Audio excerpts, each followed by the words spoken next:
they think that I just come in there and look for knockoffs, and that's not the case. I'm actually a sharp, smart fighter. So, well, I'm here. Who wants to fight with me? I really don't care who's in front of me. I don't feel like no fighter can beat me.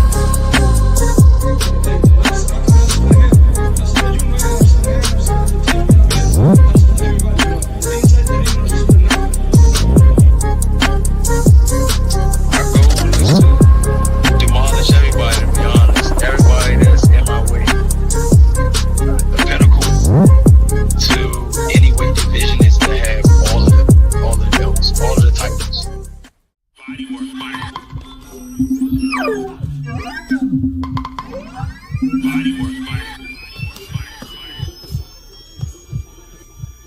Welcome to Bodywork.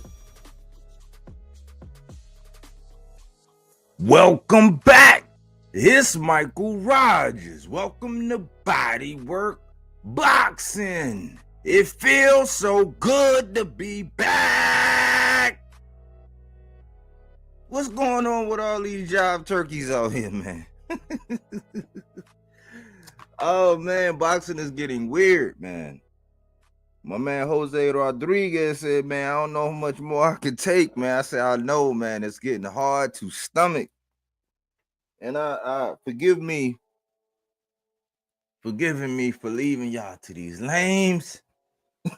Out here playing all these games, taking all these shots, and they way out of range.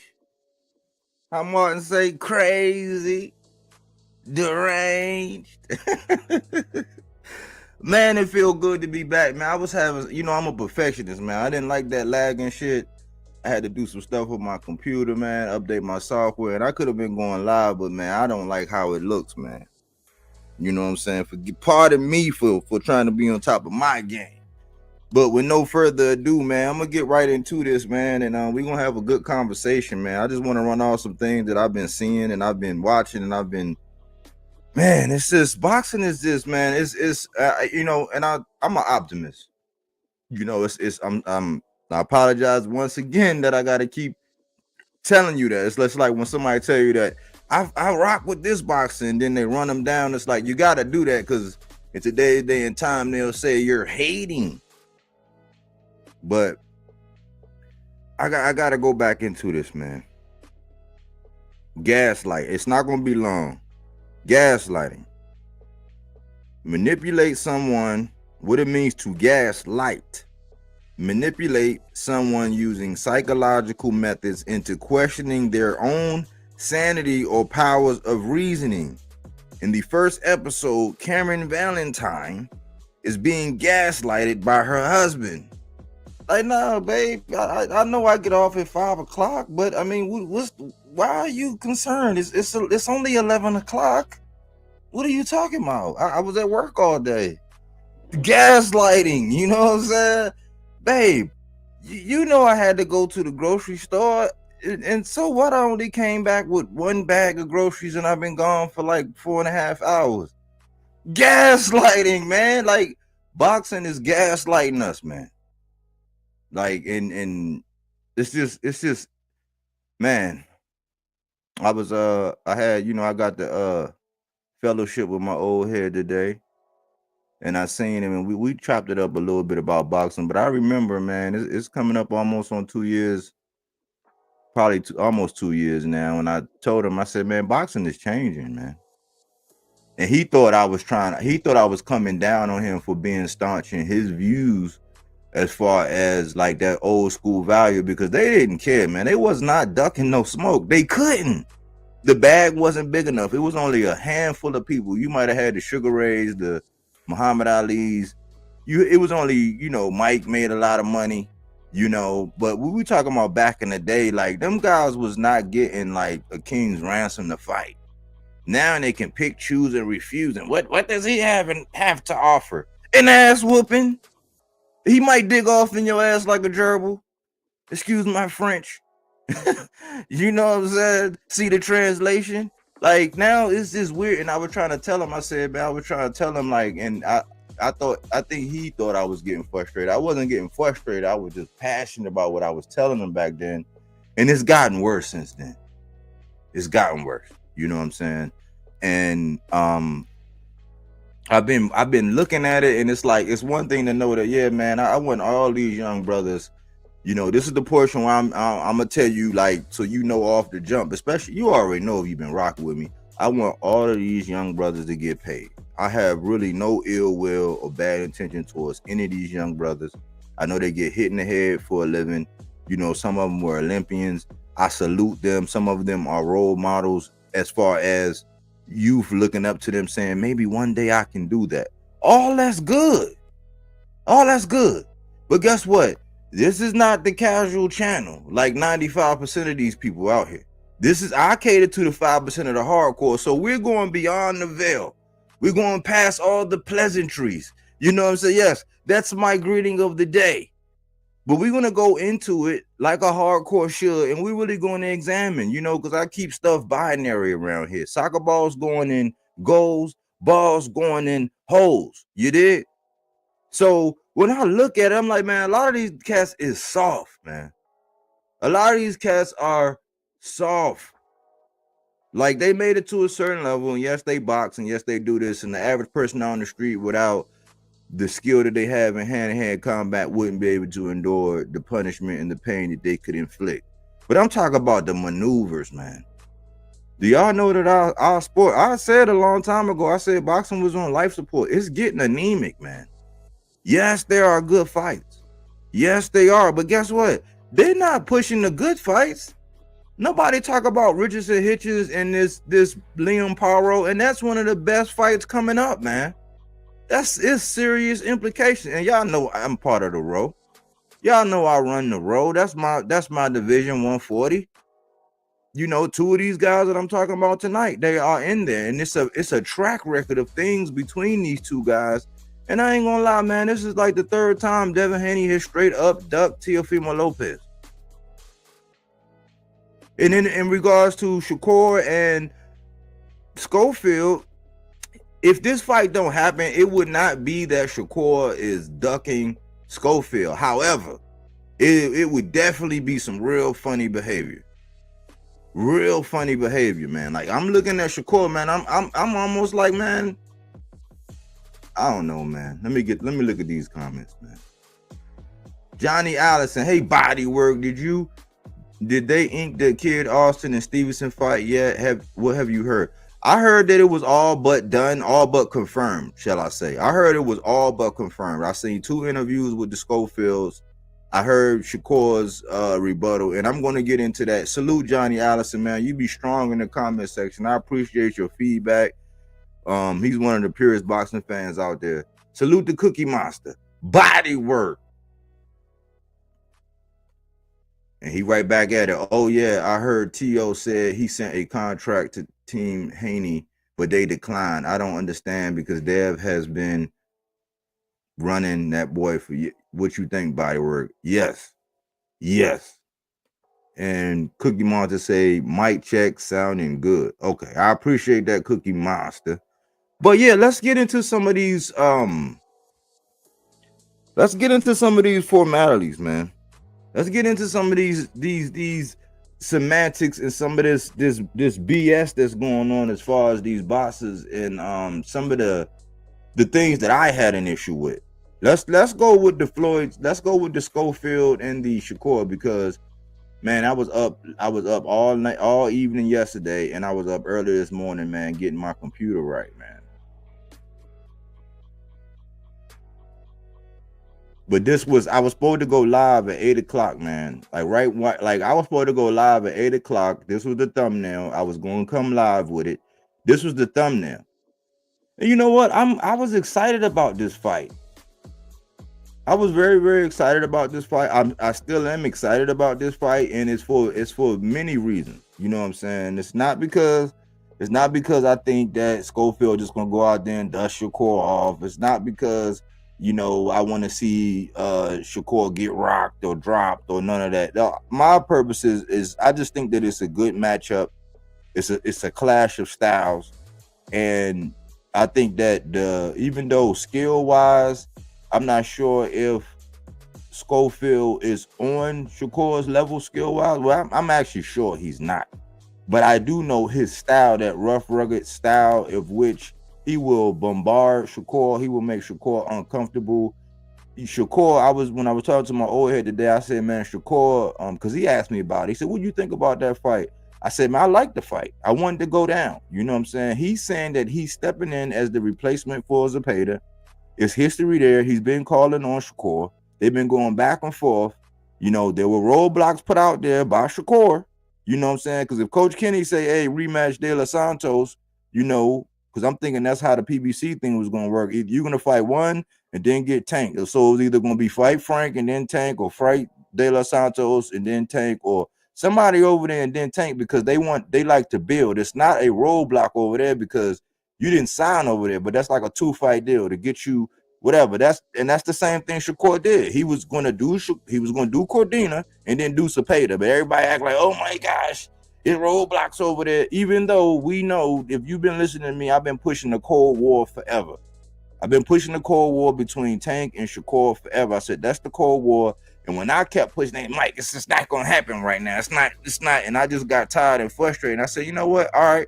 Every time I go live, I'm gonna tell you that right now, the best fight that could be made at 35 is Tank and Shakur. And that's the fight I want. Since we can't get it, I have to be creative, and I'm not gonna be stuck on it.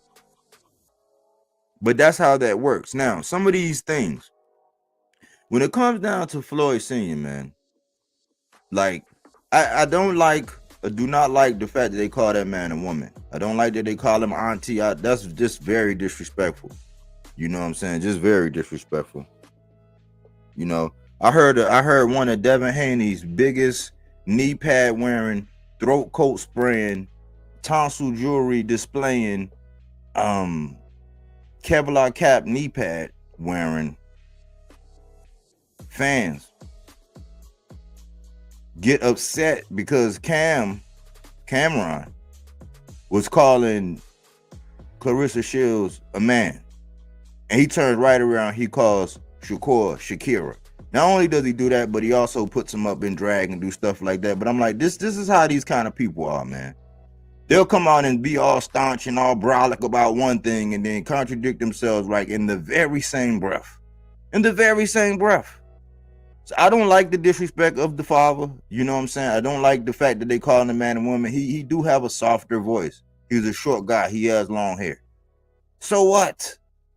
It's not. I don't really think it's nothing feminine about the man, and I'm not here to, you know, be out in front of him and protect him and all that. I just think it's disrespectful in the dialogue. So if you're gonna be in my chat, don't call the dude auntie. You know what I'm saying? Don't do that. You know what I'm saying? Like, that's probably the fastest way to get you out of here, you know, and I don't really do that.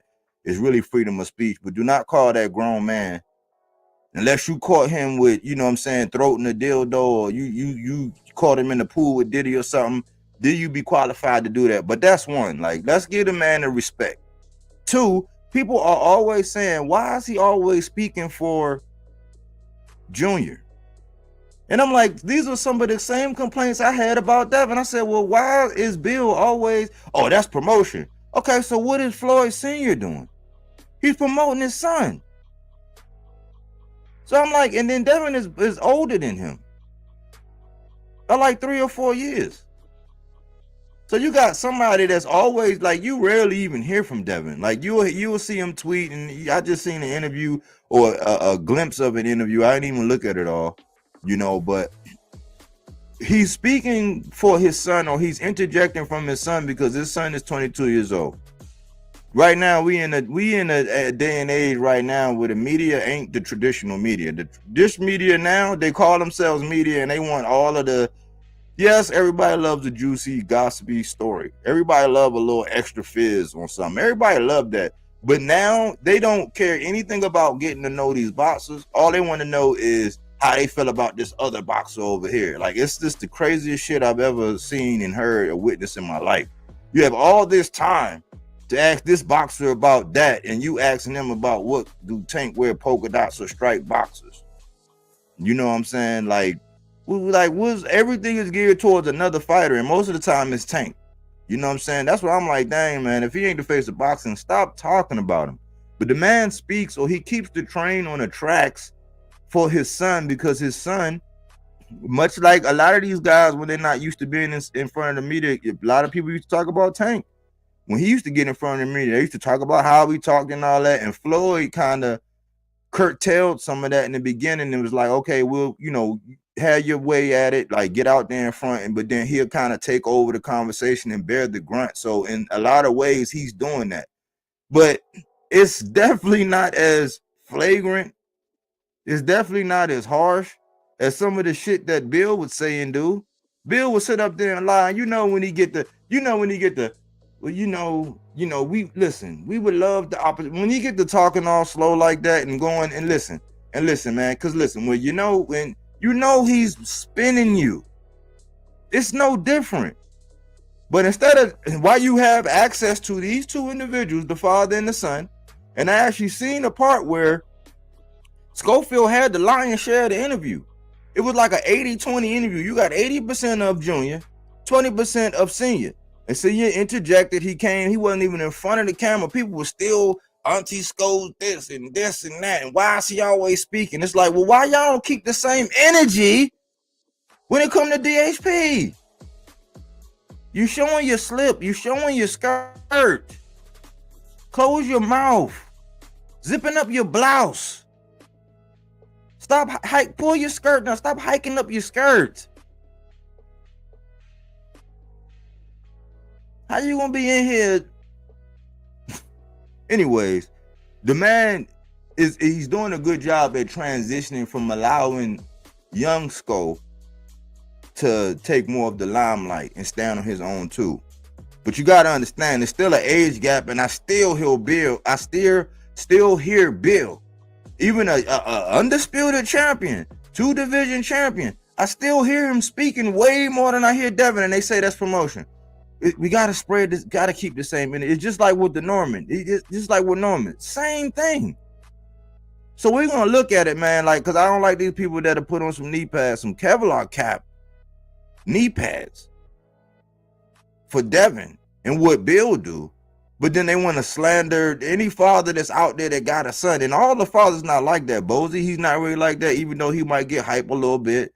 Abdullah Mason, them father, he's not like that. You know what I'm saying? It's a lot of fathers in boxing that's really not like that, but it's the people that's asking them the questions. The ones that's spiking the punch that's doing this. And I think we care more about the gossiping that he said, well, he said this and he said that, more than we actually care about getting to know these boxers and what they really have going on. The other thing with the Schofields is, well, let's go with Zepeda. I heard somebody say that Zepeda ducked Shakur Stevenson. I'm like, come on, man. They cited the fact that he came out and he showed that his arm was in the sling. So that indicated that he ducked Zepeda. How many of y'all, raise your hand if you know, raise your hand if you can point out somewhere where Shakur and Zepeda actually had a contract and had an agreement.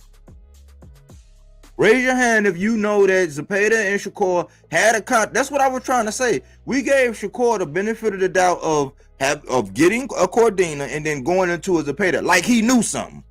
Like something was etched in stone. This is not like Frank Martin, who had something in his hand, and when he found out, oh man, I ain't get enough bread. Oh man, like, nah, he had already obliged himself to go in that fight, and then he pulled out. That's different. Shakur and Cordina had something. It was slated. They were already in camp. Everything was agreed to. Even though we know contracts and probably sometimes the night of or the night before, like we know how the contract thing, but they had something etched in stone, and Shakur went to the body and you know what I'm saying? Then, well, people were saying, well, man, yeah, he hurt his hand, man. So, yeah, that's going to get pushed back and all that. So why is it different for Zepeda? And I'm a black brother and Zepeda is Mexican, but we it's a lot of people that's going to discount it on that fact. I don't play that game. I don't play that game. Zepeda, actually what happened was Zepeda had told the man, I'm about to have a child. Let's do this in November. And all of the OnlyFans came out and said that Zepeda ducked, and it couldn't be more further from the truth. Because as soon as the man had a baby, it was like the week after he had a baby, his coach came out and said, hey man, all we was asking was just give him a month. This is his first child. Like he gonna do, because young soldiers went through the same. Give us a month, you know what I'm saying? Instead of October, let's do this in November. It was a record-breaking signing that Shakur did when he left and he went to Matchroom. It was record-breaking. He fought Artem. It was a meeting, and then I don't even know. Don't quote me, but it was like it had to be all of about. It was less than 2 weeks, maybe 3, but it was a record-breaking sign. I don't even think it was 3 to be for real, because it was damn near like Eddie was damn near promoting Shakur before he had even like damn near finished the fight. So he already knew his intentions was there, and then they had already covered the whole Tank thing. Well, we won't be involved in anything with Tank. But in a record-breaking fashion, he went over to Matchroom, and he signed. And he signed for a Cordina. That was etched in stone. Go to the body in training camp, hurt the hand, and then it was over. Shakur and Zepeda didn't have shit on paper. A bunch of back and forth, like, yeah. But I've been trying to tell everybody that Zepeda actually had his right to go at any one of the champions. He was number 1 across the board. That means he could have leveraged whatever he wanted with any one of them across the board. We all was reasoning because of the, all of the back and forths and the I'll fight you and I'll do this and I'll do that. We reasoned that was going to be next, but we gave Shakur all of the benefit of the doubt that he was going to get his Cordina and then go into a Zepeda. But the Zepeda part was never etched in stone. And ain't it ironic how when Shakur hurt his hand, even though, I like Cordina. He just, nobody really wanted it, you know what I'm saying? Because he just came off a knockout loss, more importantly than anything. You know what I'm saying? I think people was kind of could overlook the whole moving up thing, but he just came off of a knockout loss by a guy that was not a knockout artist. But we ran, we were like, okay, cool, man. He gonna do that, okay, and then it's gonna be Zepeda. Like people just convinced themselves that, okay, cool, deal with it. What else you gonna do? He signed up to fight he signed a 2-fight deal over there, and these are supposedly be the opponents. I was the only one saying, hey man, I got trust issues when it come to Oscar, man. Look at what happened with the Ryan. Look at what they saying with the Ryan fight. I've been telling y'all, I got trust issues when it come to Oscar. And they say Virgil and Boots came to verbalize terms or whatever it is, you know what I'm saying? But I have trust issues when it comes to Oscar. Because I have many examples. Mungia, Zerto, Virgil, Ryan, finally. And then Ryan had to make that fight with Tank. So I have trust issues. I have trust issues when it comes to Oscar. I was saying, listen, man, yeah, we're going to give Shakur the benefit of the doubt, but we don't know. And then you're talking about you're over there with Matchroom. Zepeda's not with Matchroom. So how is it when Zepeda come out and he got his arm in a sling, people saying he ducked? So by that definition, so if you subscribe to that, then it's going to sound crazy. Then Shakur ducked Cordina. You know how dumb that sound? You know how that dumb that's? Okay, so that means that Brian Norman ducked that guy Cuevas, who he was supposed to fight on the Keyshawn Davis undercard from an injury. Y'all know how dumb that sound? That's the other thing I heard. Thirdly, when this fight is being mentioned, right? Schofield had been calling, and we can pull up these rankings, but I already showed you he was number 2 behind Zepeda in line for Tank. So like it or not, he did his work. He moved up to the number 2 spot. But all the conversation around it, just I guess people don't really know how to talk about fights and how to build fights or how to get into the depths of a fight. So they resort to just spitting out bullshit. But I heard so many of, well, he's not ready for Shakur, man. Listen, man, Schofield, he need to go do this. I'm like, are y'all boxing fans or not? Listen, the man said, hey, if Zepeda hurt, he on Golden Boy, I'm on Golden Boy. Even though you didn't have nothing etched in stone with Zepeda. You didn't. I'll fill in.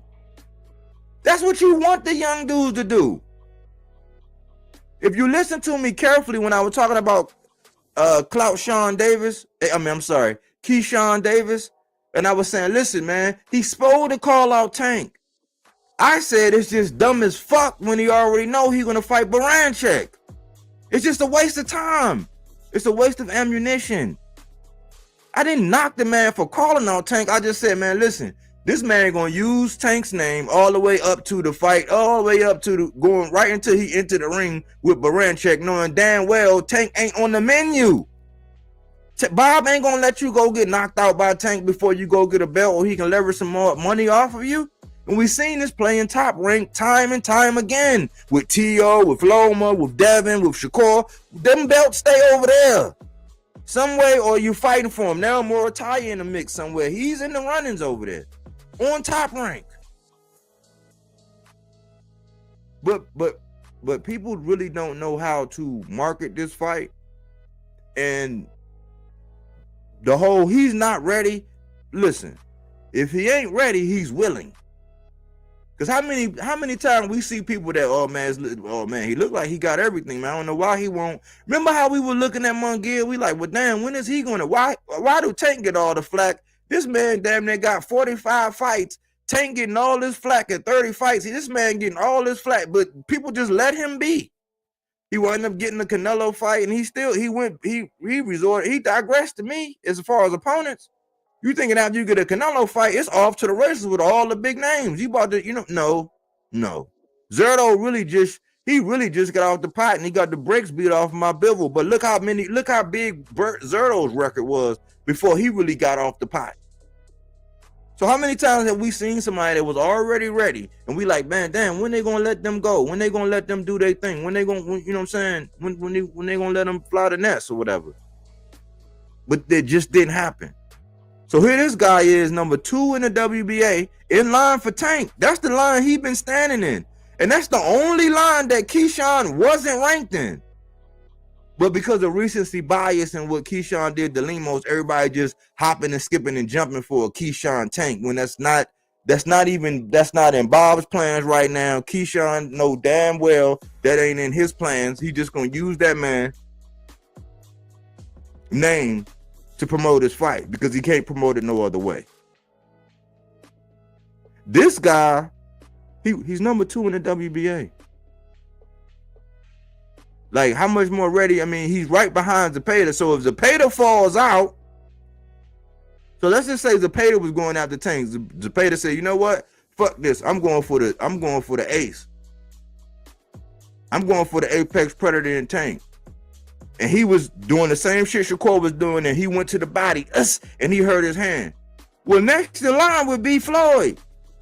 So anybody, all these dumbass Twitters and OnlyFans, like all these ones, that's all they gonna keep saying from now until whenever he fight. If this fight do get lined up, that's all they're gonna be saying. He ain't ready. That's security, by the way. That's security. You can say a fighter not ready, but they're using that as an impetus for him needing to go do something else. No, he don't need to go do something else. The young boy is doing exactly what he's supposed to be doing. It was history there. Shakur then came back and doubled down. I seen him on Punch Drunk talking about Abdullah Mason, putting Abdullah Mason out in front of him again. I'm like, come on, bro. So when Coach Kenny and them say rematch De Los Santos, which would be PBC, which would be one fight on PBC, and then a Tank, that'll be the second fight. So when he say, oh man, they want to put everybody in front, it's like, no, people want to see that rematch because they set a record. They broke the record that Regis and Zorilla had with the fewest punches. And he had a hurt hand. So having shared the ring before and all that, we don't know. I think it was a little different than the Cruz fight, than the Tank Cruz fight, because, I mean, it was a little different. They didn't set no record. Even with a hurt hand, Tank was letting that motherfucker go. He was letting it fly. I mean, it was just a different fight. But people say, oh no, Coach Kenny, he won't put up roadblocks. So when Eddie Hearn come out and say that Keyshawn need to fight his daddy, Andy Cruz. Oh man, here y'all go, man. What has he done in the sport? Come on, he was a gold medal Olympian, but the main thing that people say when they talk about Keyshawn is that he was a silver medalist. Well, what about the guy calling him his son? You see how people move these goalposts and they play these games? So if you hear people in conversation talking about Schofield is not ready and all this, that is security. Skill wise, we know it's a skill deficit there between the two. That's not what the fans are really saying. The fans are saying, listen, man, you got a young, hungry lion. He been going back and forth, and he been keeping the same energy with everybody. He ain't been trying to say, oh, I'm friends with Tank, so yeah, I mean, we gonna be BFFs. No, he won it with Tank. He won it with Shakur. He talking this shit to Frank. Only one I don't really think is Frank. I don't ever really hear Sko say nothing about Frank Martin. I don't know why. Maybe because because it really looked like he really won all the champions for real. And he's not selective about just wanting one. He just see an opportunity. He's been calling for it. It's like, give a man the credit, because if they're not doing it like Schofield is doing it, boxing is going to die. But you let all these casual ass, big head, casual ass channels spin you around, get you all wound up, and get you thinking like, oh man, I don't know why. It's like, no, man, you don't. A lot of us don't. If you sit back and you just listen to some of these conversations, you watch these interviews, you read these comments, a lot of these people are not boxing fans. They like drama. I bet you a lot of them have seen at least 35 to 50 Jerry Springer episodes. I bet you. So that's security, man. Kill that shit whenever you hear somebody talking about he's not ready. I mean, he's number 2 in the WBA. I mean, that's high in the ranking, because if Steve Claggett, I think he was in the top. When Teofimo Lopez chose him, it was because he was in the top 10. But the man had already had 7 losses, bro. So they pick and choose that whole he not ready, he ready, or who deserves and who don't deserve and all this. Like, yeah, Schofield might be barking up the wrong tree, but guess what? It's up to Twitterson to show us that. Oh yeah, this ain't what you at. This is a layup. This is a lob. Remember when he sings a Pater? Remember when he sing. Now listen, check this out. Remember when Schofield just fought? He was getting rabbit punched in the back of the head. He had a wilder moment when he spent around. It was just the dude he was messing with. He wasn't Jilly Jang Bang, because he should have did his thing. I know you better not turn your back on me. I know that. You know, I'm personally, you better not turn your back on me. I'm not holding back nothing back. You know what I'm saying? That's just me, though. That's just me. I digress. He had his moments. Guess what? Guess what Twitterson said? Food. I see food. I'm like, oh, okay, cool. But everybody was giving Twitterson the benefit of the doubt that he was going to rehab his hand, and then he was going to get Zepeda. And I can't stress this enough. Nothing was etched in stone. So when he seen Zepeda arguably lose to Tevin Farmer, because that was arguable, man. That's a coin toss fight. That's damn near like that Castano and without no drops. That's like the Castano Charlo, the first one. Well, a lot of people was like, man, Castano really won that. You know what I'm saying? A lot of people was like, I don't know. You could make an argument. It was almost like that, like depending on how you look at that fight. So when he seen Zepeda, guess what he said? I see food. Well, guess what? Zepeda pulled the Shakur.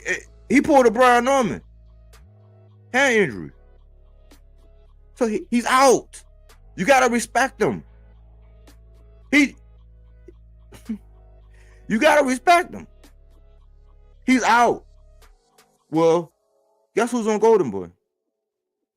Guess who also was food who they just fought? Schofield. So it only makes sense for it to happen. Whether Schofield's ready or not, it only makes sense for it to happen.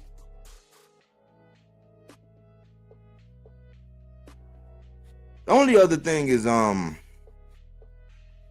somebody brought up somebody said that they were talking about Gary Antoine Russell and Keyshawn. This is the last thing before I come out. Somebody had mentioned, they said, oh man, I would love to see Gary Antoine Russell and Keyshawn. That's what a fan said. And the host was like, man, I would love that fight. But guess what? They're not even in the same division. I'm like, okay, cool. But guess what? Do y'all realize that George Kambosos signed to Matchroom? And he's gonna fight at 40. And he don't even have the dimensions for it. He don't have the dimensions for 40. His arms too short to box with the gods, man. Devin showed you that. With some good feet and a good jab, and you know what I'm saying, being able to utilize, being able to move, George Kambosos can't, he don't have the athleticism to be able to do nothing. But he's going to 40. And guess who he was linked to? Shakur Stevenson. So how did they have all this energy since they found out that Kambosos went to Matchroom and signed at 40, and all the energy was Shakur was going to do that? No, like I'm like, hold on, ain't Shakur a champion at 35? What? Why are y'all running with this narrative that he's gonna fight Kambosos? And then they go back and forth. They go back and forth. I'm like, are we really going to entertain it? It just be different energy. You know why? Because when you talk about a Gary Antoine Russell and a Keyshawn, people feel like, man, Keyshawn might get his shit pushed in. That's why they gotta hurry up and be like, oh, that's 40. But, and then again, listen, Keyshawn pulled Lemos down from 40 to 35, mind you. Nobody said shit about that. It's not like he went up there to 40 and did nothing. Even though he's him and Frank, they're like 140s. I've been saying they should move up. That's part of Frank's problem. He should have been moved up. But people don't keep the same energy. They'll blur the lines between divisions, even though we do have some tweeners. They'll blur the lines between divisions, but then when it's a threat to somebody that they love, every night I got to prove my love. When it's a threat, oh yeah, they're going to bring up the division gap. They're gonna bring that. Oh man, he's really at 40. I don't do that when it comes to T.O. and Tank. They don't do that when it. They don't even do that when it comes to Tank and Conor Ben. They were saying that Tank ducked Conor Ben because he didn't go up to 47, and they was bluffing with that money. I'm like, where's the standard? Oh, because that's right, I forgot. Tank, he a whole different animal. The expectations and the standards for him is totally different. I've grown to accept it and know it. I said that was the last thing I was going to talk about before I come out. The only thing I wanted to hit on before that is this. You asking, well, why do you have Devin and T.O. up here? Because Devin is a jive turkey, man. And y'all already know how I feel about T.O. I've been wanting somebody to push his shit in ever since he been talking that bananas and pajamas shit. And I rock with T.O. T.O. was one of my guys. I used to go hard. I stood in the gap for T.O. and that Devin shit. The D-Hive. That's how I made a lot of enemies in the D-Hive, man. Defending T.O. in real time because he was doing that thing. And Devin, I could see through all that shit. And T.O. did everything that Devin did before Devin did it. Only he had to fight Comey, and then he fought Loma for them all. Devin fought one time in Kambosos and got them all. That's the difference. That's the difference. So they play some matches with the, oh, he's never undisputed. Well, how come this doesn't recognize? Well, if you go back and you watch that fight, you go back and watch the fight, and that's what's going to browbeat people. Because people are going to be like, hold on, man. How come T.O. ain't never get undisputed? And then they're going to go back and watch the fight, and guess what they're going to call him? Guess what it's going to be advertised as when you go back and look at the fight? Even after the fight, what it's going to be, what was advertised as. So I stood in the gap. And they kept saying that, oh, well, T.O. wanted all this money and this and that. I try not to get into the money aspect, but I try to, I left all that alone, man. That's how I made a lot of enemies with the D-Hive. People thought I hated Devin just for telling the truth, like I always do about T.O. T.O. just been pissing me off with this language that he's using, acting like he didn't grow up around people like myself and others like myself, you know what I'm saying, and using that language. Poor, bad, piss poor, uncreative marketing strategy, however you want. Oh, he just want to fight. He just want to do this. He's trying to be the heel. He's trying to get kicked in his ass with a steel toe boot and then get a heel drug across his face using that language. You're not trying to be the heel. You can be more creative than that, and you don't have to go down that path. But what I do know, my friend, is when Teofimo, he was inactive for a little while. He was contemplating. He kept talking every time and shit. He was like, I'm not coming back. Devin Haney was supposed to, and I have a video. Devin Haney was supposed to come back, and his biggest knee pad wearing fans. He had said it months before. He had told himself. He had said it months before. But he was supposed to come back and fight Arnold Barboza for Teofimo's strap. When Teofimo got wind of that, he said, oh, yeah, you're going to come back? He said, oh, well, I'm not retired then. You can fight me. Devin did a motherfucking hard turn. He made a hard right turn. He almost flipped his car over. Hard right turn. He didn't want it. That was the last time he ducked him. Because, like, hold on, how you going to come back and fight Barboza for T.O.'s strap? Because Barboza came out and said it. He said, yeah, me and Bill, we had already been talking. Everything was pretty much etched in stone. Me and Devin was supposed to fight for T.O. Belt. And that's why Barboza had so much angst towards T.O. because he felt like he got done right. He's like, man, I feel like T.O. That's why Barboza wanted to fight T.O. all that time. That's what really made him mad because he's like, hold on, how you going to do that? You were just holding on to it. Now I got bait in the line for your belt, and now you want to come back. All right, now I want to fight you. I want to fight you. That's where that energy came from Arnold Barboza wanting to fight T.O. Devin made a hard motherfucking right when that happened. That was the last time he ducked him. So then you hear that T.O. sent Devin and Kambosos, that unfinished business he had with Kambosos, as Kambosos going up to 40, sent them both for a contract, and they declined. They both declined. I'm like, so you don't want to go get your strap back from Pueblo. You took Regis out of all of the champs when it was Sabril Matias, T.O., and I think Pitbull. So out of all of them, you chose Regis coming off that bad performance with Zarilla. You chose Loma coming off that bad performance with Jermaine Ortiz. And here we go again. You don't want your strap back with Pueblo. Ain't nobody, your biggest knee pad wearing, throat coat spraying, tonsil jewelry displaying fan won't even talk about it. He won't even mention it. Why he won't go get his strap back?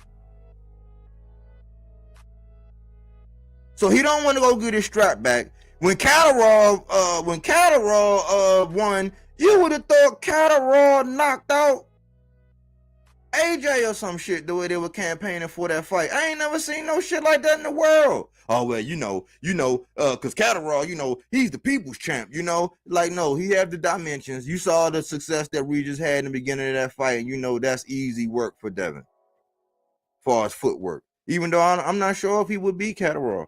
I'm not sure. Catterall get up for big fights, man. Catterall sneaky good. The Black Cat, El Gato, he's nice. He's nice. I wouldn't call him the people's champ. He's nice though. I rock with Catterall. But it's weird energy. And then you got a shot for T.O. You got a shot at T.O. with T.O. saying he sent an offer and you declined? Ay. I'm gonna need somebody to explain that, man.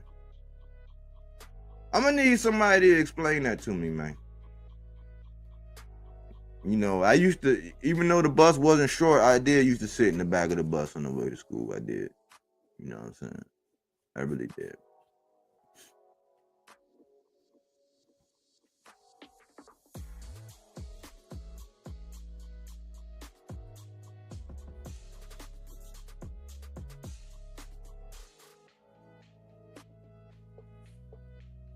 Let me go up and get these comments. I'm sorry. I don't look at the comments till I get ready to come out anyway.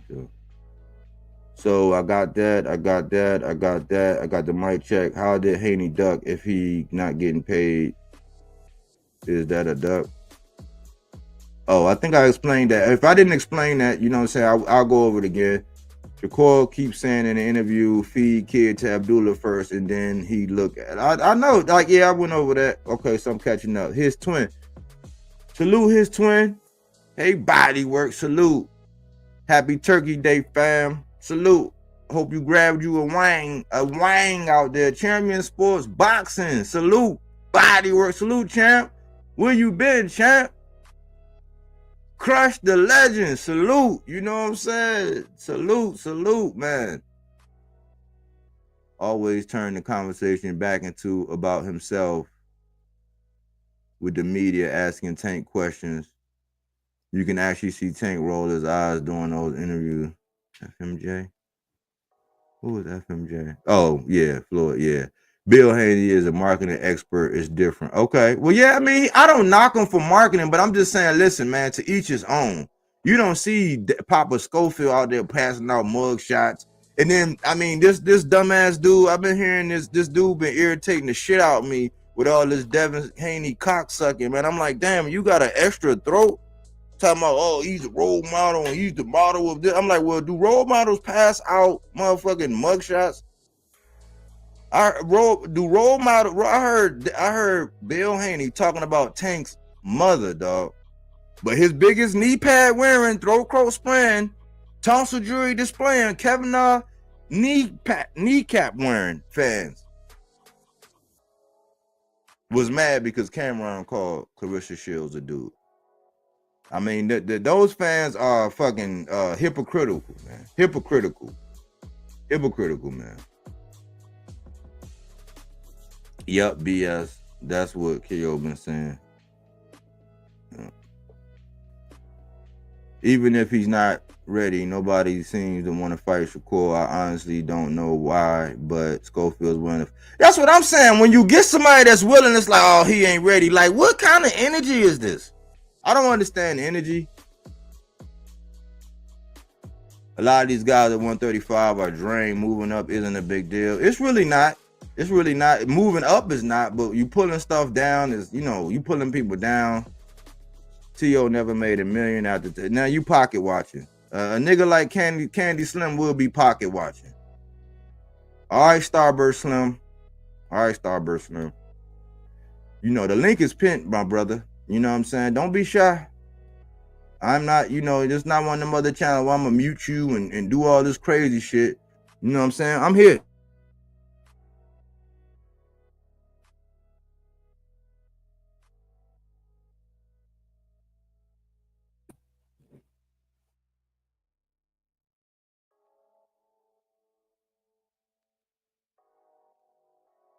Come on. I done every.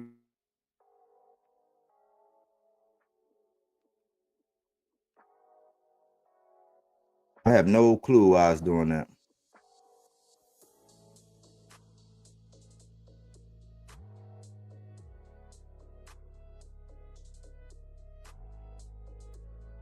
So you got something to say?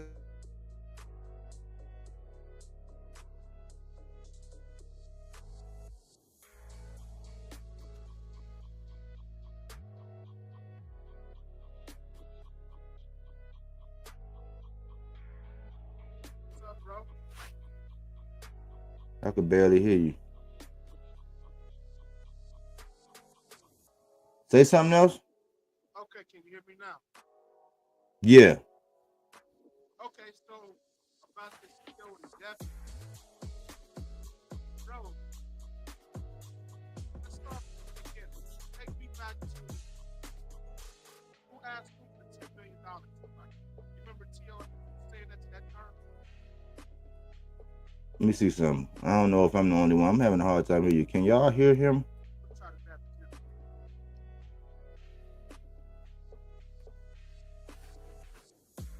Hey, Cookie Monster, can you hear Candy Slim? Can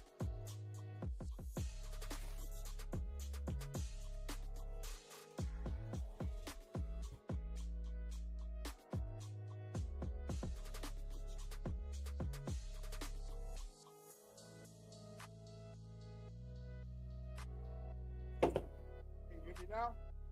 I think. About that.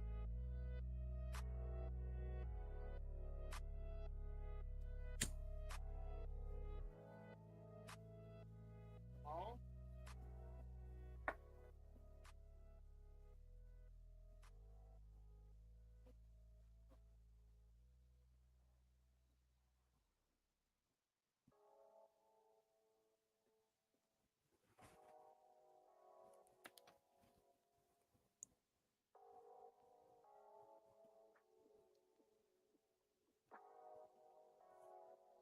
Go ahead, say something.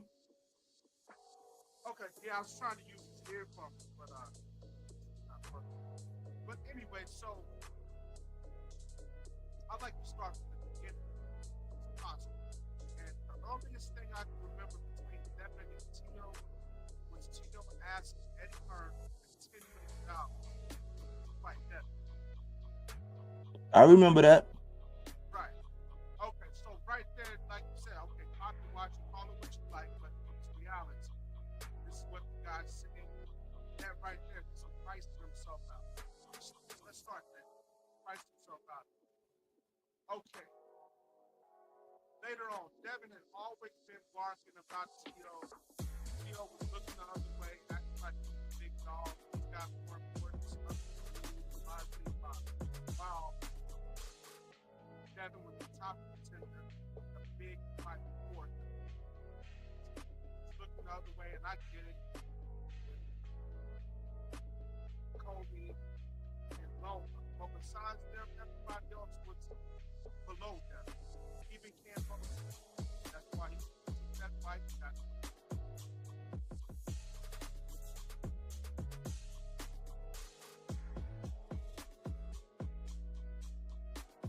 Now, moving forward, you still there?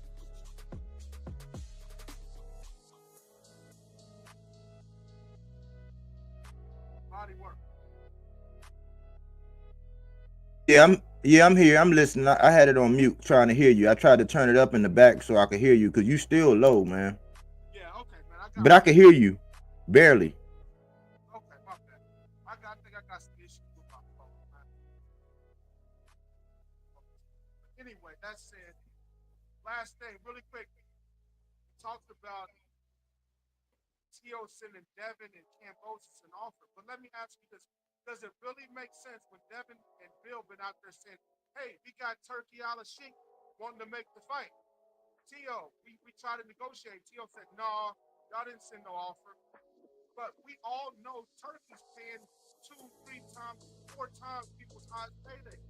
Why wouldn't you go that route? But we're going to believe that Tio is sending Devin and Cambosis an offer when Tio himself said he never made $1 million. It don't make sense, brother. It don't make sense. No, I'm in with Top Rank and they paying me peanuts, but I'm gonna send these two guys an offer when we got this benefactor, Turkey Ala Sheik, paying 3, 4 times. I'm not even gonna try to negotiate with them. I'm gonna send you guys an offer. Man, that don't make logical sense.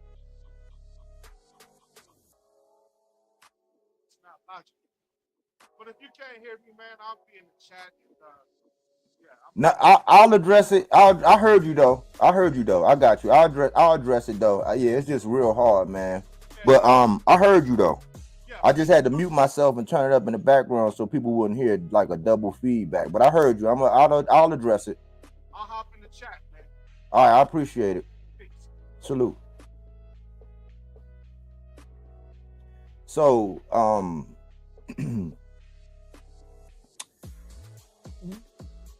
they say that past behavior can predict like future behaviors and all that, but like, and trust me, I'm not the one right now I'm not an advocate for Tio. I'm not. You know, I know that at one point in time I do feel like he had got a raw end of a deal when he was over there with Top Rank. And he should have been making a lot more because, again, he done everything that Devin Haney did before Devin Haney did it. Like, Loma was chumping him and Devin off, saying, man, like, it wasn't until after Teofimo beat Richard Comey that he said, welcome to my club. And that's when Loma actually saw him like something viable. Other than that, Loma was looking at him like, you just a young dude coming up, like, whatever, get in line, basically. So he done everything that Devin did before him, except for Devin and his father. They probably made the more savvier business moves. He was just locked in over there at Top Rank. Then he tried to get cute with the Cambosa stuff. He had to go head to head with Mayweather. Got that fight pushed back. Somebody got. I think he was saying he got COVID. The fight got pushed back so many times, and in that period of time, he overtrained. Then he got his rings knocked loose by Cambosis. Nobody expected that. And so his worth kind of took a hit. his inconsistency, him fighting up and down to the level of his competition, that kind of took a hit. And no, he did not make the $1 million. But he is still he's still the guy at 140 as far as the belts and the recognition. Why? Because he did it at 35. He came up and he moved up to 40. And he is the longest reigning champ at 40, and he has the lineal. So if he's in a position, I try not to pocket watch and figure out where the money's coming from, but it makes sense that he would try to clean up that business with Kambosos, and it would make sense that him and Devin would finally get it on. I try not to get in to the whole conversation about where the money coming from and this and this and this. I was looking at Devin like, man, listen, man, you surprised me when you chose Regis, which we didn't know that was going to be the outcome, but you surprised me. I said, okay, well, he leveled up. That's when he wiped the slate clean from the Shakur stuff from before and all of that. And then he was in my good graces because of the Regis fight. Then he got back out of my good graces by not trying to unify with none of the other champions and fighting in the sandbox with Ryan. I was saying, man, don't play around with Ryan, man. We got to know if he's serious. So I was trying to figure out why he ain't never go get his strap back. Why didn't he fight Sandor Martin? You know, why didn't he pull Ryan's card with the bluff with showing up to the press conference, the initial press conference, when they first announced it, pump faking on Ryan, talk about, yeah, if you get out of line, me and Barbosa gonna fight. He's your backup. And I'm like, I've never heard of a backup announced that early. I'm like, okay, it must be serious. They putting Ryan on a short leash. Ryan called his bluff in so many different ways. So I was looking at like, okay, so who we gonna fight? He had all this energy to fight Catterall. Liam Paro said he wanted $4 million. Eddie Hearn came on and said, maybe you need to take $1 million. You know what I'm saying? And do your get back fight and earn. That was Eddie Hearn. That was Devin's right hand man. So I try not to get into the money. I'm like, it would make sense. I don't know where the money coming from. I know we see him going over there and messing with Canelo. If he messing with Canelo, it might be from the Sheik. I don't know. I'm still hearing that he's in legal trouble with Top Rank. So it might be a deal where, shoot, if he can get that off and he get everything clear and he get enough money to satisfy whatever he got going on with Bob and whatever he owe, whatever. I just know that that's the word, man. The word on the curb is that he sent them both an offer. I'm not gonna get caught up in how much he made before and this and this and that. Like, he's worth more than $1 million a fight, man. He's proved it. He's done more than your boy, man. He's been in more championship fights than Devin. Like, I don't know if y'all realize that more defenses, more championship fights, period, than your boy. Higher knockout ratio. I mean, it's a lot, man. But I don't get caught up in the money. I don't get caught up in the money. And I'm trying to get. I want Devin to get back in my good grace. I'm just one fan, but I'm trying to get Devin back in my good graces by seeing him do something that, like, go back on the path that he was. You know, so that's where I stand with that. I kind of believe it, man. I believe it.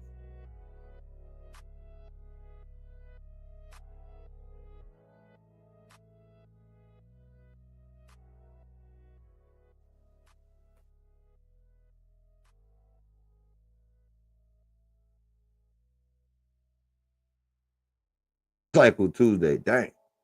It's all good, bro. It's all good, man.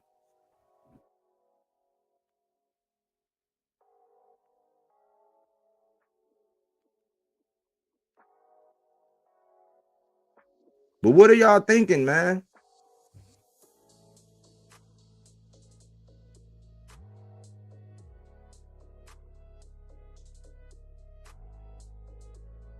For Dev, man.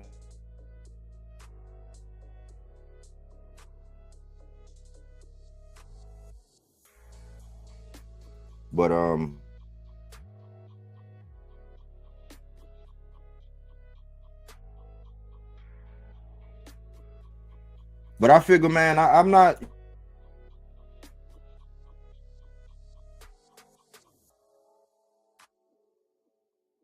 thing right, and it wasn't blank.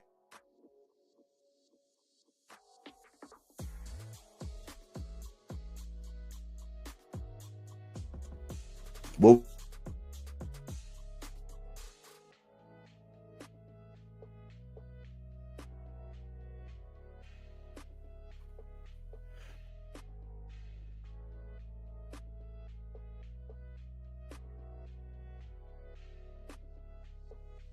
I'm not a guy.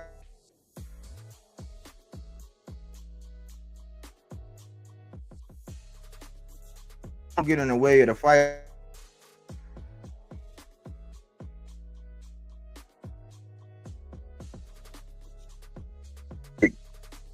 But you stand.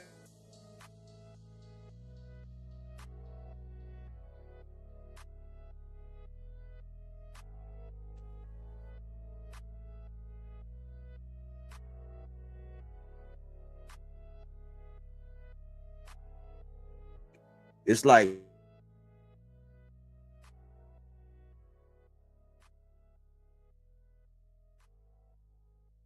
and then when it comes down to actually making something happen, they like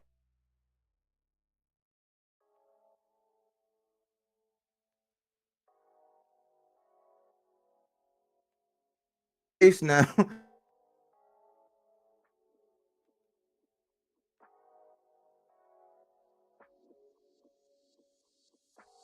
Yeah, I think it do.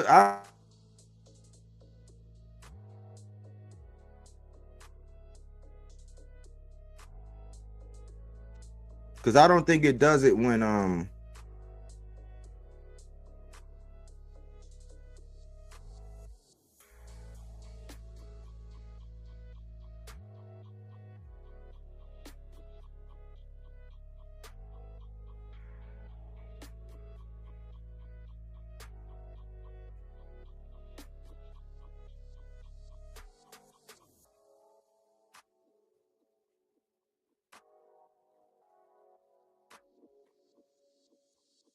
I don't think it doesn't cut out when I'm just vocal, right? It's only when I do the visual, right? So the whole time I was talking, it was clear, but when I go, when I'm out, when I'm visual, it cuts out, right, y'all? If that's what's happening.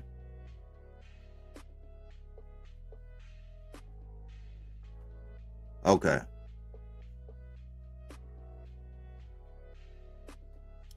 Okay. Yeah. And see, that's why for the last week, and I appreciate that, Candy Slim, man. Salute, man. I appreciate that. I think T.O. was capped. Why he not called Devin and Bill's bluff with the turkey offer, but claims he sent them an offer houseway through Top Rank. I don't believe him. Yeah, it's the only question. I appreciate that super chat, Candy Slim. That's some real stuff, man. I appreciate that for real. You a real one. Yes, yeah, and that's why I wasn't going live, man. That's why I wasn't going live. That's why I wasn't going live for a little while. I done everything I needed to do. It's like 3 other things I need to try to do, man. But like, I'm just gonna have to stay like this. Y'all know I'm here. Y'all know I'm here. So whenever I decide, y'all know I'm right here, man. I'm right here. It's just I gotta stay like this or to keep going. But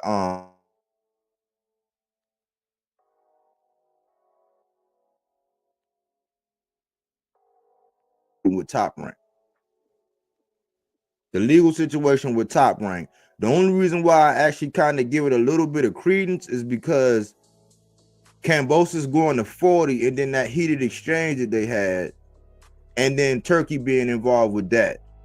But see, I'm also of the note that if Liam Paro, if Devin wanted 4 million for Liam Paro, and Eddie was like, listen, you're not worth 4 million right now, you worth $1 million. That's why I kind of, because I don't believe everything that Devin Haney. I'm not on T.O.'s good side, but I don't believe everything that Devin and Bill say. So I'm right in the middle on that. Only way I could say that T.O. was cap is because of the legal situation with Bob. I believe that legal situation, and I'm not sure how that is to clear up. I don't know what kind of money is behind that. So that's the one reason why I say. That's the one reason why I say T.O. might be capped because of the legal stuff. But I'm not one of them people that run. Bill can't piss on my head and tell me it's raining. I've caught him up in too many lies. I've seen it. I got it on wax, man. I got a lot of things that he said and done. So, you know, I'll give for you, Caddy Slim. I'll give Dev a mulligan. You know what I'm saying? I'll give him a little baby mulligan right now. You know what I'm saying? While he gathered his wits, because he did get on the extreme level as far as the Osterine. You know what I'm saying? I give him a reprieve for the Osterine, you know. So I'll let him slide for now. I'll let him slide for now. But boy, that's an opportunity. Liam was an opportunity. Puello was an opportunity. I don't know how many mulligans do we give him. Because if you don't want to fight Puello, he outpriced himself with Poirot. Now T.O. talking about he sent them an offer. How many? He didn't want to fight Sandor Martin. They was gung-ho about Catterall. That's not that kind of behavior. Those are all facts. That's not opinion-based. This is fruits and veggies, not that Reggie. That fact-based content. The alternative to opinion. You know what I'm saying? Look, Bodywork. Lopez claimed they sent Team Haney an offer that was rejected. What was the offer? How much money? What have you heard? I haven't heard the money. I hadn't heard the money, Johnny.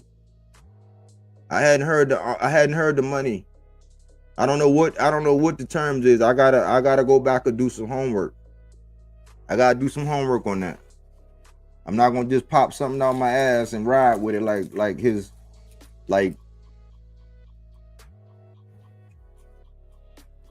some of these guys out here, man. Respectfully. Everyone knows Team Haney has been chasing Lopez forever. Hard for me to say, bro. I can't say that, man. And it's just like this. Even with that initial claim, I remember when T.O. Senior and Junior came and they ran up on Eddie and they were talking about, I think they said something outrageous, like they needed 20 million or 15. You know they was exaggerating.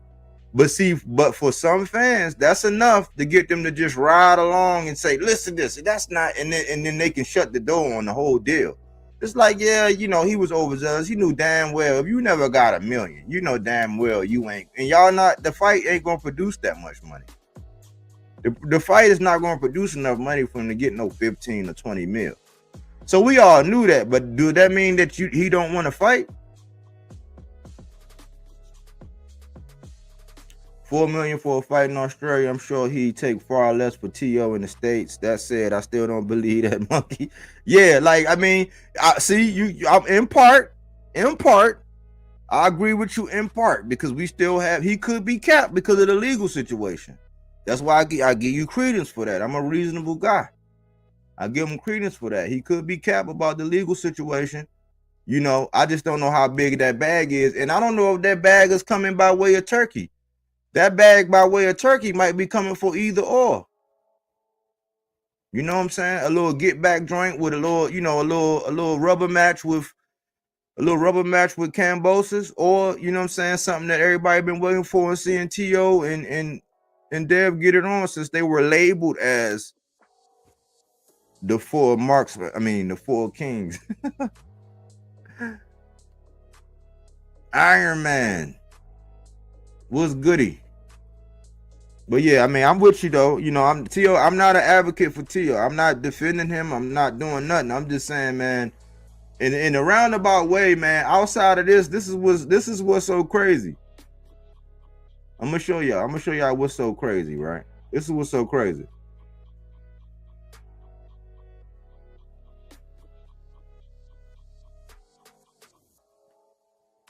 When I look at this,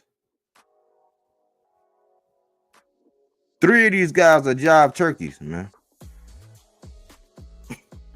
3 of these guys are doing some jive turkey type shit. The only one that's not doing some jive turkey type shit, surprisingly, is the youngest guy, man, Schofield, man.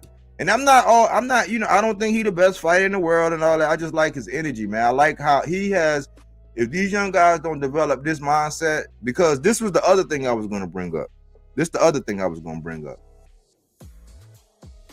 I heard this from 2 different people.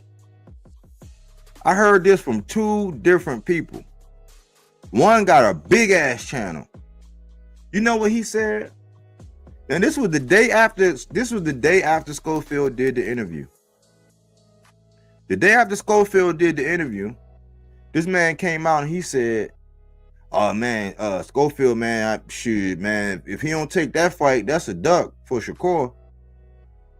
So he was saying, if Schofield don't take the fight, that's going to be a duck. So if Schofield does not take the fight, then Schofield is a duck. Mind you, this is how I know these guys don't do their research. Mind you, right there in the interview the day before, this, and he said it before. He said it, but that wasn't the only interview he said it. He's been saying this for a long time. He's saying, listen, I'm one of them guys. You remember how Frank, like Frank Martin, remember how his car got pulled that time? Remember he was caught on wax saying, oh man, with the Devin and Shakur stuff, he's like, oh man, with an opportunity like that, man, you got to take an opportunity like that, man. It ain't about the money, yeah. You got to fight for the opportunity.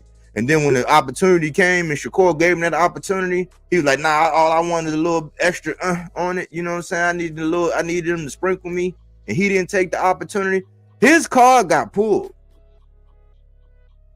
That's why I say Frank dunked Shakur.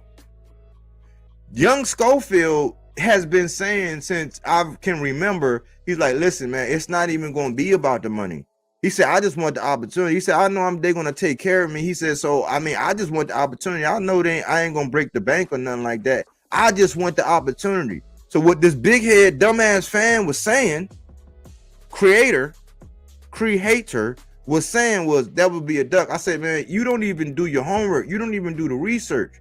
You're not even listening. How the fuck could Schofield duck Shakur if he's the one petitioning to get the fight and taking whatever? The man literally said, I'll take what they give me. I just want the opportunity. I just want the opportunity. And then when they asked him about it, when they doubled down and they didn't really try to pry, Najee, he really didn't try to pry. He said, listen, I don't want to get into the money. He said, but was it, he kind of tried to pull out a little feeling. He said, listen, man, he said, if I invest the money and I make some good investments, he was like, I could be well off for the rest of my life, right? And then he said, but that's one of them things to where once you get the opportunity, once you realize that you actually get a shot, right? He like, that would be the gratifying feeling, like getting a shot. He said, but then when you sit down an hour or two later and you know that it's a done deal, when you sitting around listening, then you think about the money, you say to yourself, man, that's a nice bit of money. The dude never said he was going to price himself. So they were trying to put a price yourself out to on Schofield, and he didn't even do it. He was literally saying what you're supposed to say by the book. I just want an opportunity. I don't care about the money. This creator was trying to shift the narrative to make it seem like this guy was getting ready to price himself out. I was like, have you been listening to him and his father? I think his father kind of wanted to say something like, listen, man, don't make it seem like we you know what I'm saying, we're going to take like $3 for this fight. Don't make it seem, he was biting his tongue, but he did very good in letting Schofield young Sco express himself in the fact that he let him get it off. And he said, listen, man, we ain't gonna fight. We ain't fighting for free, but we want the opportunity. We're not gonna break the bank. You know what I'm saying? But money gonna come. That's what they've been saying. He said, after I get the opportunity, the money gonna come. And this guy, this is what's so dangerous about this fight, is I don't think the dude mind losing. Not saying he's gonna go out there and flop, but I don't think that him taking a loss is gonna have him back in the dark room sipping rum. You know what I'm saying? I think that he gonna go back to the drawing board and be like, okay, cool. He just faced the adversity and handled it like a champ. He had the stool pulled out from under him, got hit in the head, got dropped, had a spin around wild in the moment. He faced adversity. He's been looking at that tape. Going through that footage. And I think that what's so interesting about this fight is that Shakur liked his space and his distance, and he used that to his advantage. Schofield like to make shit rough and ugly and rugged. Like, so he might catch him. He might come in with his head and cause a cut. He might, accidentally throw a bow. You know what I'm saying? He might, low blow. He's the I don't like, because I think it's different. I think he has the potential to be more like, and if you go back and look at that first round, Schofield has the potential to be way more how you want to call it? What's the word for it? He could fight with way more finesse and be way more crispy. It's just that at some point in the fight, whether it's the third or the fourth round, he just say fuck it. He just be rumbling. Like you can entice him into a rumble. But when he's using his distance, using his jab, using his feet, and he's listening like that first, how like in football, like if you ever play football, it's a script. So the first 10 plays probably be scripted to where you know him like the back of your hand no matter what. So I think his first 2-3 rounds are like the script. Well, probably the first 2 rounds, it's the script. He's gonna stick to it. After the script is over, the script is over. And Shakur, he's one of them people that like his space. He don't like it being rough. I say he like Tom Brady, how if you let Tom Brady have a clean pocket, he gonna air your ass out.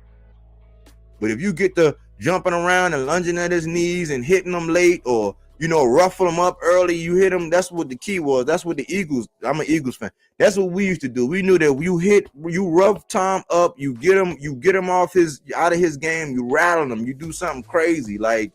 You might have to late hit him, you know what I'm saying? But every time you get the chance, you let him know you coming. The earlier you do that, the more you can throw Tom off his game. I think Shakur is like that. And Floyd is the kind of where he will lunge in with his head. And with Shakur trying to be all neat and clean, and you know what I'm saying? Because that's how he operates. He a smooth operator. He don't like, you know what I'm saying? He want to keep his apron clean. He want to go in there, be surgical with that shit and embarrass you, you know what I'm saying? And get out of there. Less punishment as possible. Floyd's going to push the action and make the fight ugly. That's why I think this is a clash of styles. And I think we should have this fight. The boy young, yeah. He is young. But I want that fight. I think that's a good fight right there. That's a good fight. And depending on how Shakur handles this guy, if he go in there and look surgical like he can be, it's going to make his stock rise. Especially if he drop him or knock him out.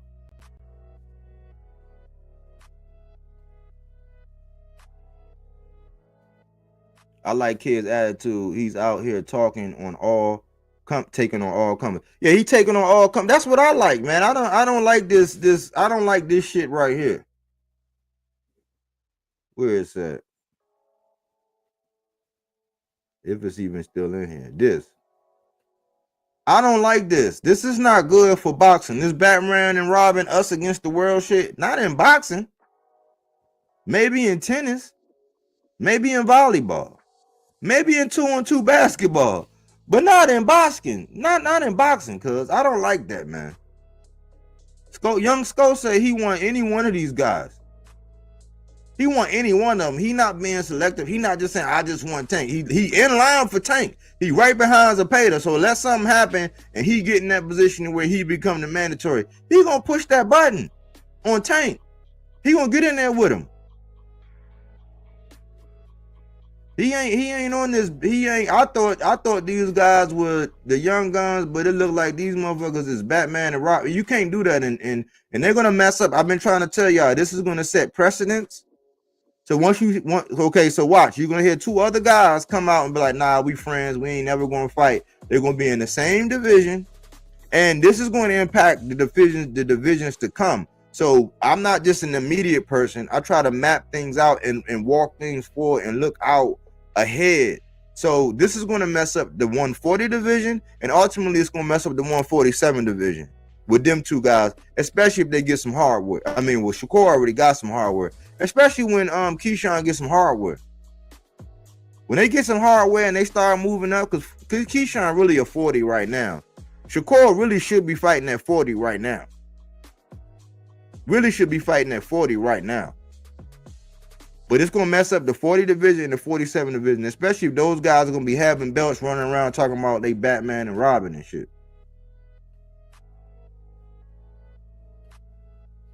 100% agree. Shakur need to get off that bullshit trying to send Abdullah in there saying, what has Floyd done to deserve a chance? What has the 130 pounder who was coming off a loss? Right. Exactly. You know what I'm saying? Reasonable guy right there. Reasonable guy. That's why I said you can't throw a roadblock out there talking about my young guy, man. Yeah, if you deal with my young guy, no, because I'm trying to tell you, man, and Shakur, it might seem like he not my guy, but behind Tank, that's my guy. Yeah, I ain't been on it in a while, but behind Tank, that's my guy. I got Shakur over everybody else, but when it come down to him and Tank, I got Tank. That's why I draw the line. And what Shakur don't really realize, man, is from a guy, I'm not an only fan. But from one of his biggest fans, what he don't realize, man, it's not a good look when you either got to go in there and spar somebody, because I remember when he said he would go up and fight Isaac Pitbull Cruz at 40. And I said, I said, okay, well, what's wrong with going up and getting Sabril Matias? He wouldn't go. He would go up there and fight Isaac Pitbull Cruz at 140, but when it came down to fighting Sabril Matias at 140, he wouldn't. But he wanted to go spar Sabril Matias. And this jacket, it's not a jacket. It's not a jacket. It's looking more like a turtleneck. It's not. People try to put a jacket on Shakur, but it's looking like a turtleneck, and where you always gotta go in there and spar these guys, or you gotta see him up against this. Because I'm thinking, man, he gonna try to use Abdullah like a measuring stick. Because think about it, he saw what Tevin Farmer, a defensive technician, was doing. That's what I kept saying. Everybody kept saying, man, Zepeda gonna go in there and stop Tevin Farmer. I said, man, y'all need to stop that bullshit. Tevin Farmer, he might have been out of the loop for a little while, but he's a defensive technician. Now, Shakur seen that defensive technician and the opportunity that he had, and now he like, oh, okay, with my attributes, my length, my timing, my speed, my hand-eye coordination, oh yeah, I could do something. I definitely could see myself doing that. You're starting to get, it's looking like you're wearing a turtleneck. They're not putting the jacket on you no more, because first, when somebody try to accuse you of something, they say, oh man, don't put that jacket on me. It's like, no, Shakur, it look like you wearing this turtleneck, man, where you got to scout. You either got to scout somebody out in sparring, or you got to send somebody in to see what they can do before you can go. And that's not a good look, bro. Not for a Highlander. It's not a good look for a Highlander, man. You got to go out here and take somebody. Oh, you got to, I mean, shit. I mean, that in the age of, in the post-Floyd Mayweather era, when they say everybody trying to protect the O, Floyd ain't trying to protect his O. He calling out every goddamn body. Go splatter this man O. Go pop that cherry. I mean, well, it's not a cherry. I wouldn't say it's a cherry pick. That's not a cherry pick. But I'm saying pop that cherry like in, be his first. You know what I'm saying? Go be his first. Jose Rodriguez, man, what's good, Bodywork? I haven't been around here and around. Good to be back. Yeah, man, I see you. You be chiming in the comments and stuff, man. Good to see you, man. I thought about you when I did this live, man, because I've been feeling the same way you've been feeling, man. I don't know what's going on with boxing, man. It's getting weird. I say it's anemic. You know what I'm saying? It's anemic. And the energy that young Sko, he might not be where he's going to be ultimately, but the energy behind him, I like it, man. I like it, man. I don't see, it's nothing clout chasing ish about young Sko to me. It's not clout. He's willing to do it, and he's at number 2 in the WBA. But yeah, man, it was I just wanted to come in here and cook on a good, on Turkey Day, man, and why not, man? This is what I'm saying right now. This is what I'm saying right now. Why not? Why not? Somebody give me a good reason as to why this shit happened. Why it don't make sense. I mean, Zepeda dropped out. Get you a young Sko.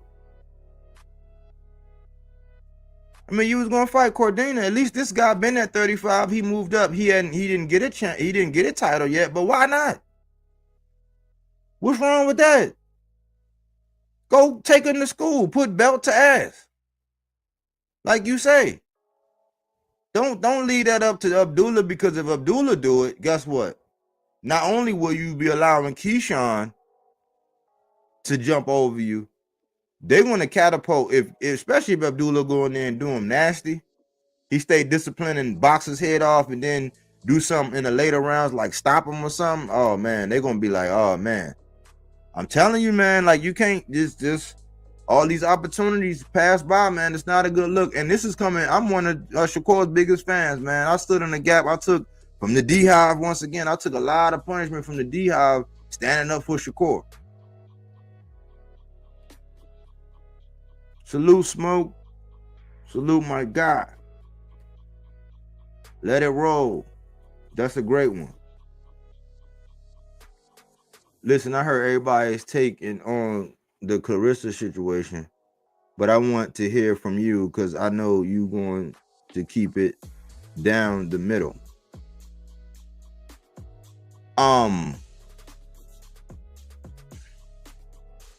The Clarissa situation, man. Let me break it down. Let me break this down, man.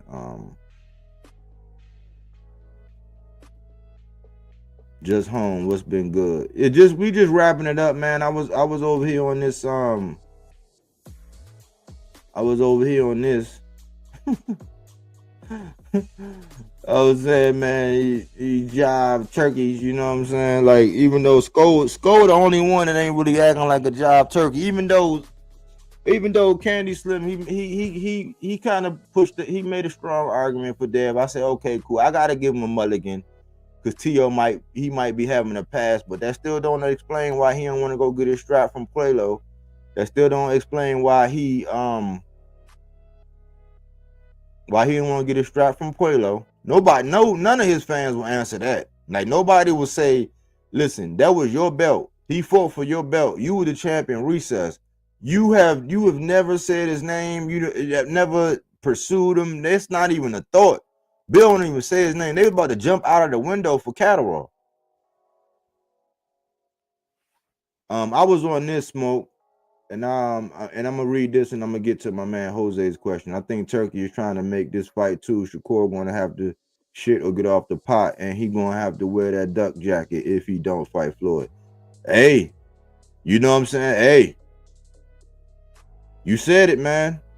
That's what I'm saying, man. Level heads, man. That's why I like level heads. You could rep for your guys and whatever, but that's how we gotta be, man. We gotta be level headed about this thing and walk it out, man, and talk it out.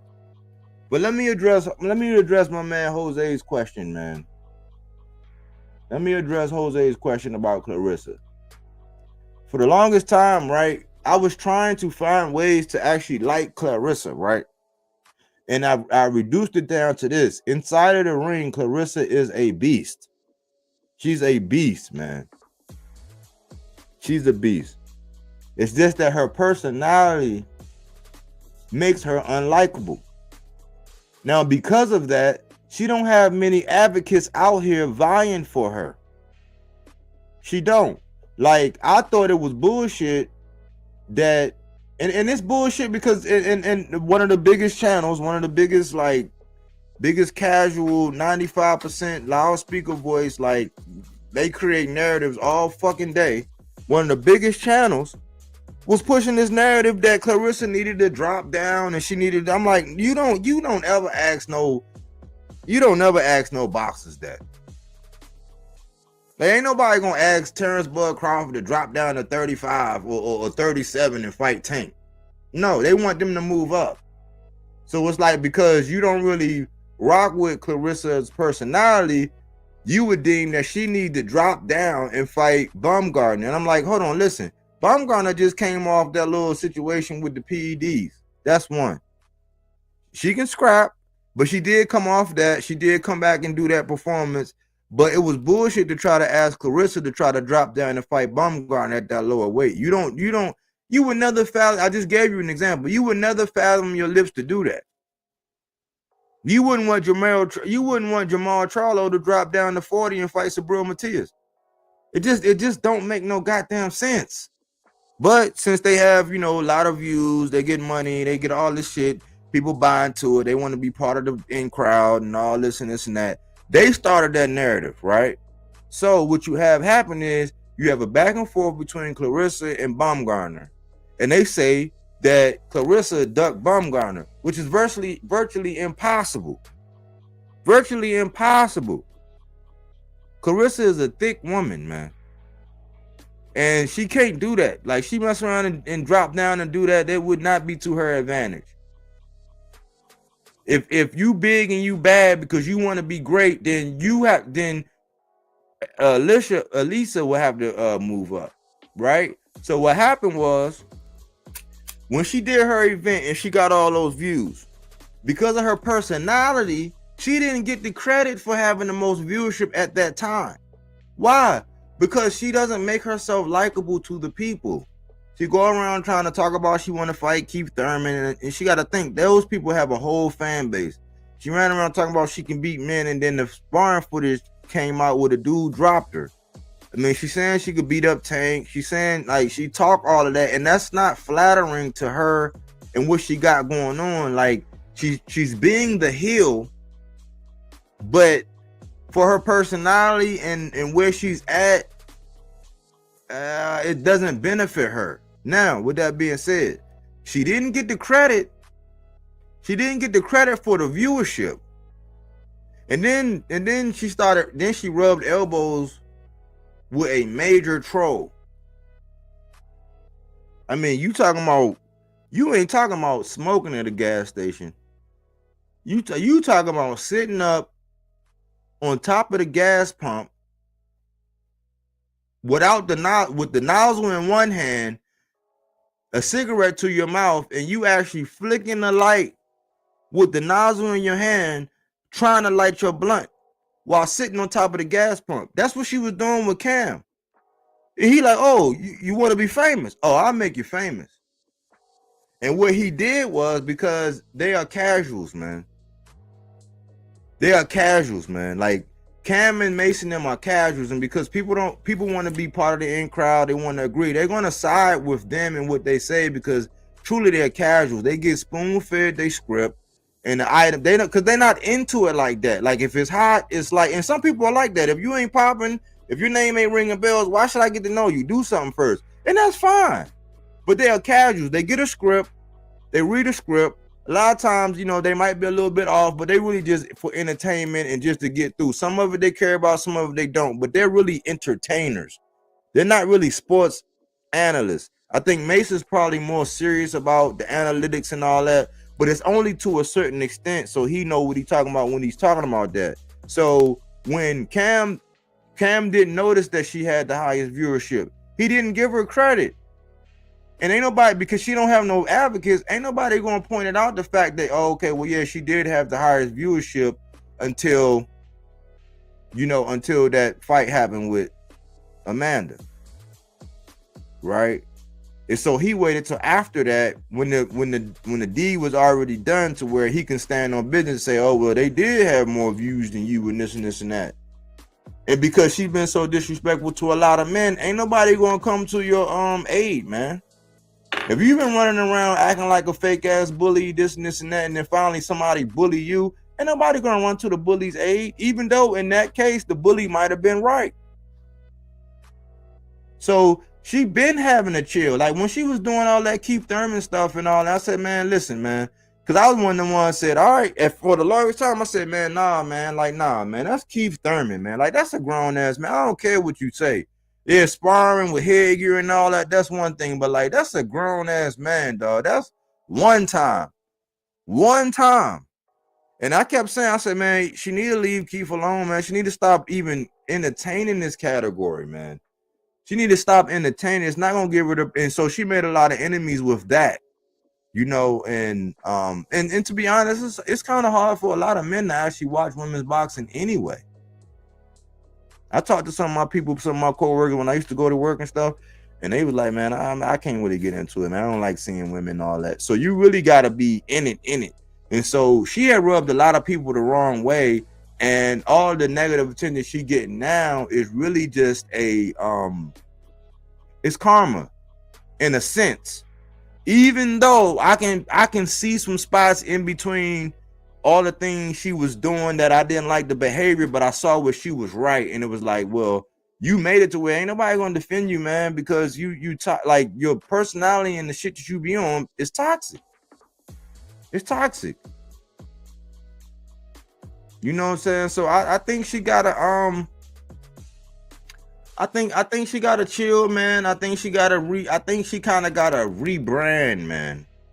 She gotta rebrand and she gotta chill out, man. All that men stuff and all that, she gotta rebrand. And at the end of the day, yeah, she's a lot of the time she's speaking her truths, but we all know, like, and salute to my man AC, we all know that perception is reality nowadays. I used to always say perception versus reality, but nowadays, in the court of public opinion, perception is reality. Why? Because people perceive based on the influencers. That's why they call them influencers. Cam is an influencer. So if he's not influencing for you in a positive way, guess what it's gonna be? It's gonna be a negative way. And so in a short period of time, real fast, he introduced her, he put that negative energy out and it spread like wildfire. It's some of his karma. She's still the GWOT. And it took me a long time to even it took me a long time to even do videos about Clarissa, because that time when her folks put her hands on that dude, man, that old man, that in that interview, I was pissed about that. That was years ago.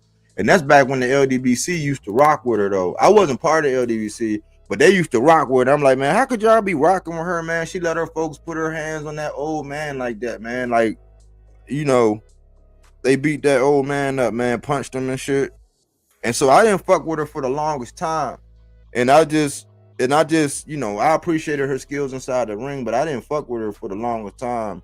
And I really didn't do my first video on her until after she went over there on the MMA side, and I saw her fight. That girl had her in an arm bar, and she got out of it, and she was piecing that girl up. That's when I finally said, I said, man, this girl bad, man. I said, I gotta give her salutes, man. I gotta give her flowers and give her salutes. I don't like her mindset. I don't like her personality. I think she needs to rebrand, and I think she needs to settle down, man.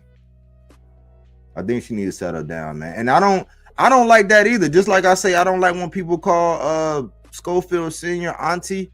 You know, I don't like when Cam say, dude, you know, I know he's doing it to troll, but you gotta understand, man. If you go under the bridge where trolls live, you're gonna get into some ill shit. It just is what it is. That's his show.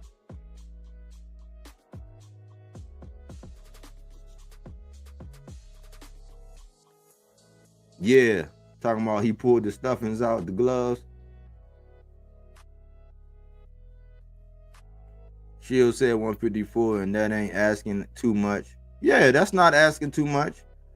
She's too much, in my opinion, out mailbox to pro like Keith Thurman, and she can't even handle it. White Russian dude and spawn. Yeah, man, it's different, man. They be saying that, man. I'm like, man, see, we grew up fighting, and you can say, yeah, when you younger, the shit is different when you younger. I had I had a cousin when I early on in life, man. She grabbed me by both my arms and swung me around, like literally swung me up. That's when you little. When you start growing and start coming into your man strength and all that, it's just different, bro. It's just different. Like when you really done scrap, like being out here, like I was out here in PG County. I was in Landover, Maryland. Like I could walk to that stadium. Right off Martin Luther King. I went to Laurel High School. My summers was in DC. I lived in Suitland. I lived on Southern Avenue. You know, when you grow up fighting and it can go down at any point in time, you realize you fighting dudes, it is a difference. Fighting a woman, man. It's just a difference, man. It's just a difference, man. And I think we've been blurring these lines.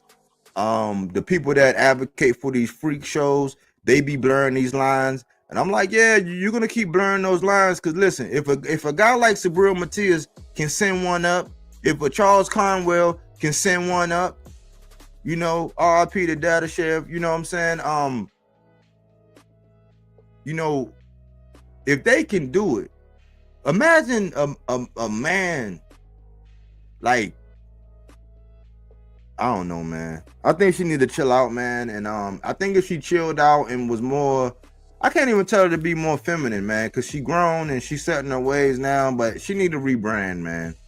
And she need to rebrand to where people are forced to look more at her skills than hear the brash and the crazy shit that she say outside the ring. That's just my opinion. I'm not gonna tell her she's been this successful. She's been through some things. She got a documentary, you know, I mean, and she's not gonna change.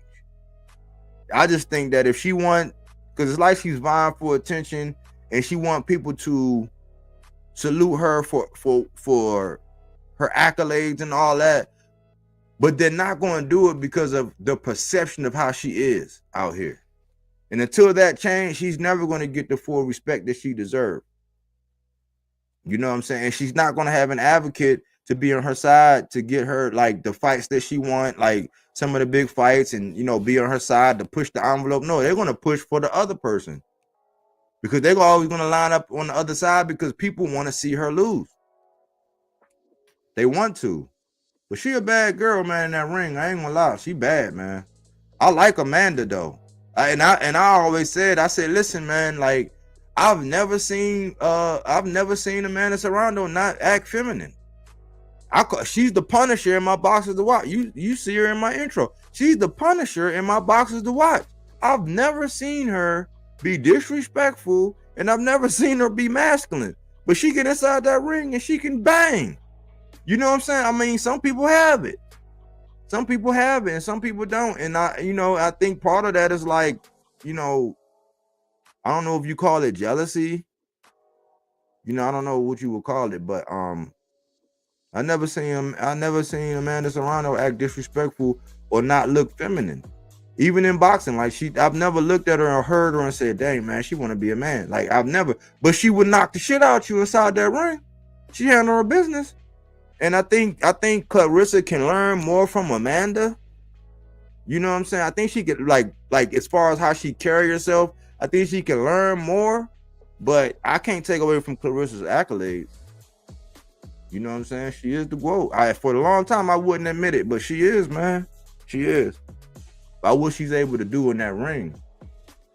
So until she changed her perspective on everything that she got going on and rebrand herself or learn how to act more feminine and likable, still do her thing in the ring, but just carry herself more feminine outside the ring. I think she would be, a little bit more classy, a little bit more upscale, a little bit less rah-rah. I think it'll go a long way, man. Less would be more from Clarissa, I think. To me, she gotta chill. She ain't doing no favors. Yeah. Ducks giving you got on Canelo. Yeah, he first at the table. Man, I've been letting and salute. I don't know how to say that. 5 KBD. I think that's 5 KBD. Nah, I ain't getting on Canelo, man. I gave up on that, man. I think I created a lot of enemies when I was digging off in that ass like a gerbil. No diddler. And so I like, listen, man, Canelo gonna do what he can do. I don't make any friends by shitting on him. You know what I'm saying? I'm just glad that David decided that he's gonna go fight the other David. And as much as the big head, casual based, casual narrative pushing fans want you to think that fight ain't shit, I'm just glad that David is going on about David's business. He's gonna fight the other David. And he's out of that Canelo business. You know what I'm saying? It was a good look. So I don't even have to worry about Canelo. I don't even worry about Canelo. I don't give a fuck about him for real. I still say Ann Wolf would have put it on Clarissa if the time lined up, in my opinion. Definitely fantasy. It's definitely something we can talk about. It's a fantasy fight. Cam was referring to her like he was a man. Like, yeah, he was. I mean, I don't agree with it, but she dealing with it like Cam. He's just a rough. Listen, Cam got up on CNN and told on CNN and was like, "Hey, man, I'm about to get some cheeks. I'm sorry, what happened? I was about to get some cheeks after this." You got to know what you did. That's just Cam, man. Cam is a Harlem gutter. Like, if you talking about showing out, I can't take you nowhere. That's Cam. So she barked up that tree, and you want to get what you want to get. You know what I'm saying? You want to get what you're going to get. You bark up that tree with Cam. He said, Jose, she act like one. Aunt Flo. Smoke, yes, she does. Yeah, man. I'm with you. That's how she is. She ain't changing, man. She ain't changing, man. I appreciate everybody who came through, man. It felt good, man. I felt like I've been gone forever. Even though I ain't been gone, man. I'm a perfectionist. Like, I want to be out in front of the camera, but I can't figure out. I got a couple options I got to do with this thing, man. I done upgraded my software. I done wiped my computer. I done a whole bunch of stuff. I done messaged StreamYard about it. But we're going to keep pushing, man. I ain't going to leave. I'm going to be right back to adding my little 2 cents to the conversations and, doing that body work. But I've been watching. I've been taking my notes. I've been watching, and I'm just like, man, like boxing. All I can say is y'all know my motto, man. Silence is consent, man. Silence is consent. If you ain't saying nothing, that means you agree. And all it takes for evil to prevail is for grown men to sit back and remain silent. Yeah. Yeah. Cam is petty, man. That man got up on CNN and said, hey, I'm sorry. I'm about to get some cheeks after this. On CNN, man. I'm like, dang, man. That's the epitome of I can't take you nowhere. When you dealing with somebody that's like that who just don't give a fuck, man, you can't bark up their tree. But I figure I'll get out here, man, and you know, the fights, there are some good fights, man. I heard Zilly Zhang and Kaba Ajit Kaba was getting ready to get it on. Oh yeah. I think so. Like with some gloves and some headgear. Oh yeah. Now in the street fight, that's different. I think Cam got her in the street fight. If they was in the back alley, I think Cam would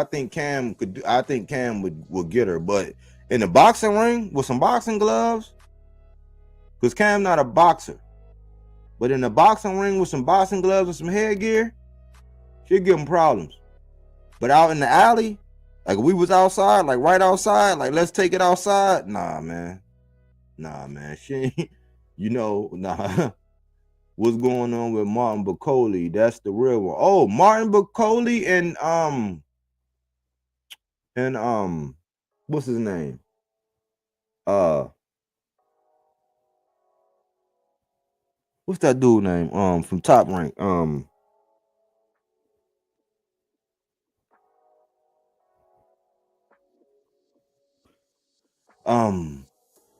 F.A. Ajagba.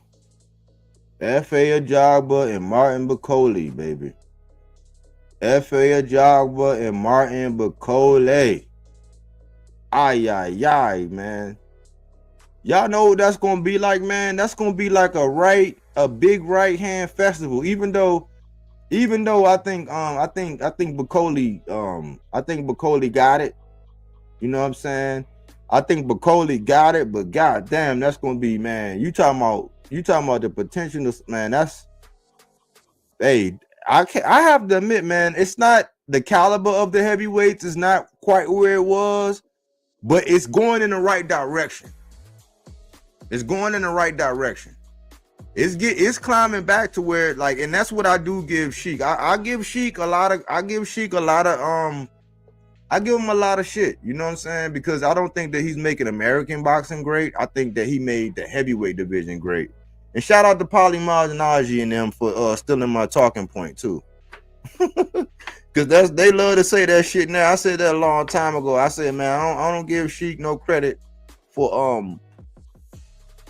making American boxing great, because I think he's actually fucking American boxing up, to be honest. But he did revive the heavyweight division. I'm not gonna lie. And right now, the heavyweight division has been more competitive than it has been in a very long time. You know. But Bacoli and F.A. Ajagba, man. Bacoli and F.A. Ajagba. You got Richardson Hitches and Liam Paro, which is a very sneaky good fight. I got some shit coming out on that now. Pretty soon. You know what I'm saying? Like in the next, you know what I'm saying? I ain't gonna say when, but I got some shit on that coming out very soon. That's what I've been working on, man. I'm looking at that fight. I'm proud of Richardson Hitchens, man. You can say what you want. He did it the hard way. I heard somebody say that, because I was saying, man, they, because a lot of people were saying that Richardson Hitchens and Devin Haney are like two sides of the same coin. And I kind of agree. I think that Richardson Hitchens he's more technical. He's more technical than Devin. Like his form and all that is way better. I think he's a little bit more offensive than him. He's a little bit more crispy than him. And what I always point out is they are the same person, only Richardson Hitchens didn't shrink down to 35. He didn't drain himself down to 35. And a lot of people laughed at him when he fought Gustavo Lemos. But you got to think, he was doing that at 40 under the IBF. And Devin was one of the first people to come out and clown him. And I said, all right, you clowning him, but you won't even go to your proper weight class. And you dropped down to 35 and was fighting. Imagine if Richardson Hitchens would have dropped down to 35. And Richardson Hitchens had went through the gauntlet in the beginning. Like, a lot of people be sleeping on his resume, man. A lot of people be sleeping on his resume, man. I mean, you know, so I'm proud of Richardson Hitchens. He took the stairs, man. He got out of that TMT.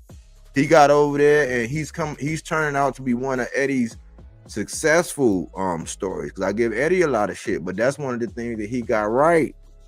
Because he took Ray Ford, he took Richardson Hitchens, he got my man Tito Mercado, who I think, man, I'm hoping they give Kambosos to Tito Mercado.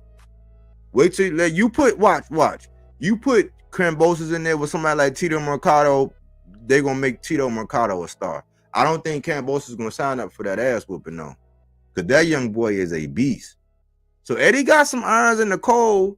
I still think he's, you know, a long time ago. I was gonna play that today, but I'm gonna spare y'all, man. I was gonna play a video I did a long time ago to let y'all know that I haven't changed, man. I still think Eddie is ADT. We're home even when you're not, you know what I'm saying?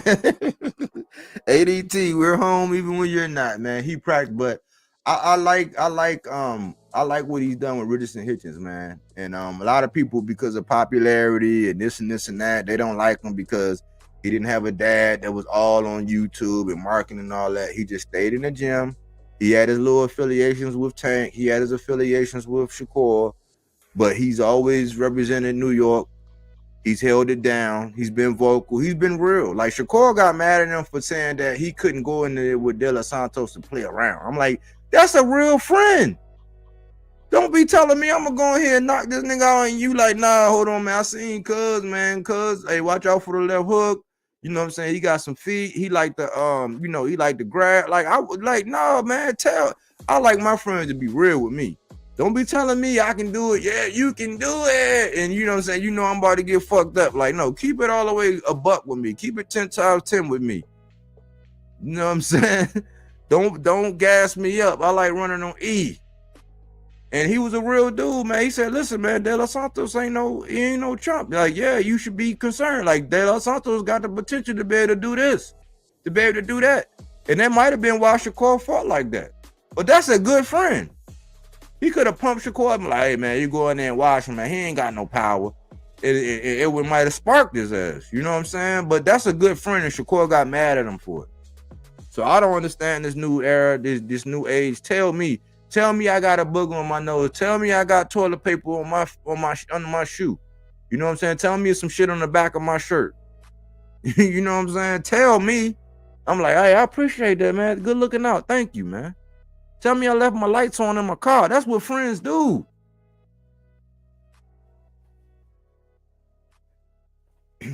But that Lemos fight was too close to call. It was. He was at 140 and he did it under IBF rehydration. You haven't seen Devin do that. At 140 under IBF rehydration. You haven't even seen him fight like that, where he can only go up 10 pounds. Imagine what he would look like. That's why I say, man, when we judge, man, we got to put him on a scale, man. We got to put him on a scale. That fight would have looked totally different if Richardson Hitchens would have been able to rehydrate to what he normally rehydrate to. Now, he don't put on 25, but I think he said he'd be like 153. He said he'd be like 153, typically. So he'll weigh in at 140, and he gonna go up. He gonna rehydrate up to about 153. So he was missing that extra 3 pounds or whatever because he had to stay under there, and that's what he was fighting under. So that's why I always say I hold people to I give people a little bit more credit when they fighting under the IBF. You can say what you want, and I like how they regulate everything. You be complaining, oh man, why the IBF strip? It's like, no, because they want their belt defended like clockwork, and they stick to it no matter who has it. They want, and that's what you want. You want that belt to be defended. You want the mandatory to get their shot. You know, so I hold people in the IBF a little bit higher, man, on my totem pole when it comes down to champion and shit like that, and how they do things. Because IBF, they do shit by the book. I like Africa, but that was at least a draw Bodywork. Even you have to admit, being a Hitchens fan, it could have gone in. Yeah, I admitted that. I admitted that when I did my my analysis, my post-fight analysis. I said, man, it was almost like the Castaño and Jamel fight. That one was like that. You could flip a coin. But I can say this. Richardson never got dropped. And people they don't like get on Dev for clinching. But Richard and that's how Liam Paro actually beat Sabril, with a whole lot of clinching. You know what I'm saying? So we'll come down on certain people for using the tools that they have at their disposal. And it took for Devin Haney's biggest knee pad wearing, tonsil jewelry displaying, throat coat spraying, Kevlar kneecap pad wearing fans to actually enlighten me on that. He was like, clinching, it's part of the game, it's part of the sport. I said, you know what? Yeah, it is. I don't like that style, but you can do it. So yeah, he clinched his way. He never got dropped, you know, and Lemos took it to him. That was a tough step, but see, he's gonna grow from that. You know, and Paro is nice. Paro is like, man, I like Paro's attitude, man. Paro is a good, like, you gotta watch his interviews. Paro, that fight is gonna be a great fight, man. That's a sneaky good fight, man. It's gonna be one of the best fights we have this year, man, to close out, man. I'm telling you, that's gonna be a match, man. It's gonna be a high-speed chess match, man. When you want to see them two go to another level, man. It ain't gonna be, I don't think it's gonna be a whole lot. It ain't gonna be no clinching. Ain't gonna be no clinching. I don't think they're gonna clinch nearly as much, man. That's gonna be a good fight. Tito will retire Cambosis. Exactly. IBF has the very strict rules. I did not know that. But yeah, that's what I'm saying. Yeah, so that's why I say when I grade with all things considered. He did that under the IBF, man, where he couldn't go. He normally rehydrate to like 153. So at that point in time, he can only go up to the 150. That's just like Boots. You know, he fight at 147, he can only go up to the 157. You know, and when it comes to their belts, they want their belts. They don't care. It's by time. So they want their belts, you know, they want their belts defended. That's why the mandatories get the shot. So not only are you going to get the best fights, because those guys know that they got to be in shape when they go in there, because they can only rehydrate to a certain amount. So naturally, because it's 10 pounds, naturally, they're going to be fighting closer to their weight class. Now, I do think Richardson is probably a 47. You know what I'm saying? But if you think about it, that's one of the reasons why Devin probably wanted so much money, man. Because he know he was going to have to damn near kill himself, man. Like, to do that 140 and then only can go up to 150 when he used to putting on 25. Come on, man. You got to give these guys credit when they do that. Yeah. That might have been one of the reasons why he wanted all that money to fight Paro. It was going to be a rehydration. And don't get it twisted, because the WBA just did something, and it's 12 pounds. The WBA just did something where it's 12 pounds. So only ones missing is the WBC and the WBO. So whether they need to do a 15 or do a 12, just like the other ones.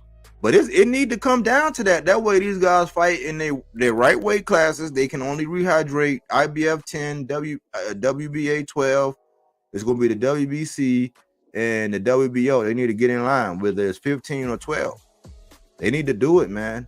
Put all these guys even to where people be fighting in their regular weight class and they only rehydrate, and everybody knows that. That way people will start these 40s, they'll go to 47. All these 35, they'll go to 40. All these 40s will go to 47. Guys will be up in their regular weight classes, man, and we'll get more competitive fights. IBF took the belt from Canelo. The other sanctioning bodies didn't have the cojones. Exactly. You know what I'm saying? Exactly. That's how was William Skull, right? That's how William Skull got that joint. That's what I'm saying. I like the IBF, man. They don't play that bullshit. I like the places where, you know what I'm saying, at least you know the sanctioning body going to do what they supposed to do. IBF is almost like zero tolerance, man. I think they only made like a couple of exceptions, and that was like rare. But yeah, IBF is on it, man. The other sanctioning body need to get with it, man. It'll make boxing a whole lot better. A whole lot better, man. It'll be more competitive. But what else y'all got, man? Anybody got anything? You know, I try to keep them. I normally keep them for an hour. I haven't been here, but you know what I'm saying? All my folks been showing up and talking, man. What's on y'all mind? Y'all want me to address anything before I get up out of here? Anybody else got something on their mind?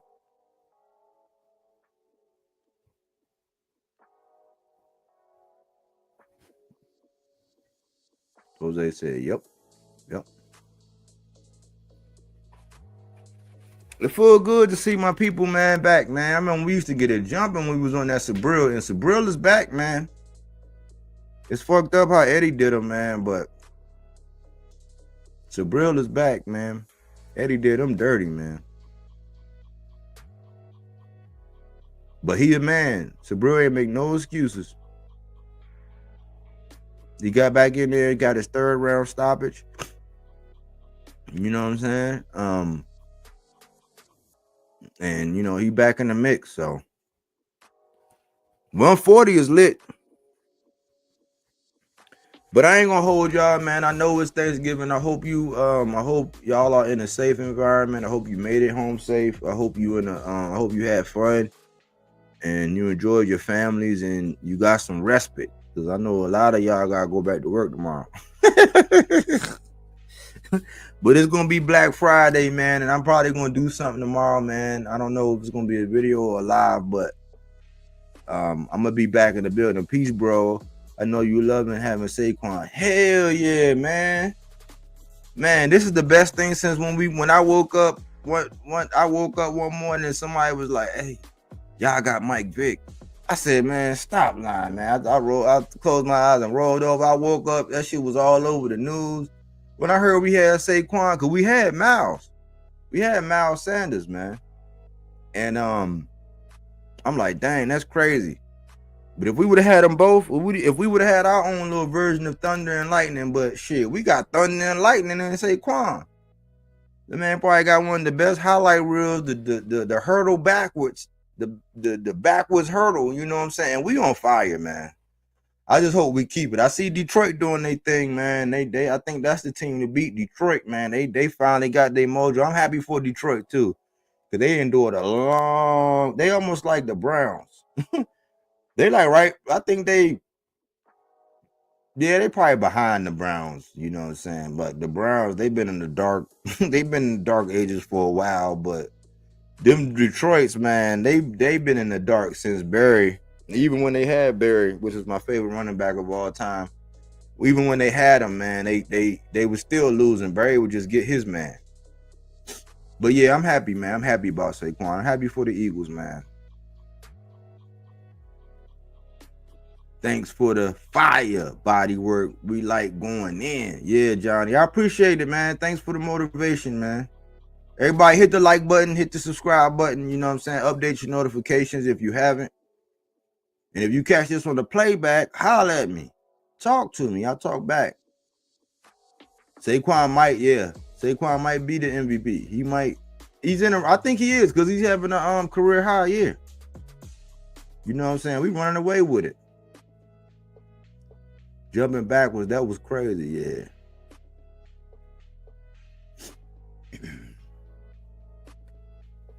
But I'm gonna get out of here, man. I'm gonna get out of here. Spend some quality time with my lady, man. If she ain't sleep. But man, I appreciate you, man. That's all love whenever y'all come in, man. I thanks for that super chat too, Candy Slim. You know what I'm saying? You good folks, man. Reasonable guy. Yeah, he didn't. The Cowboys had the line when Emmett was there. But y'all know how it is.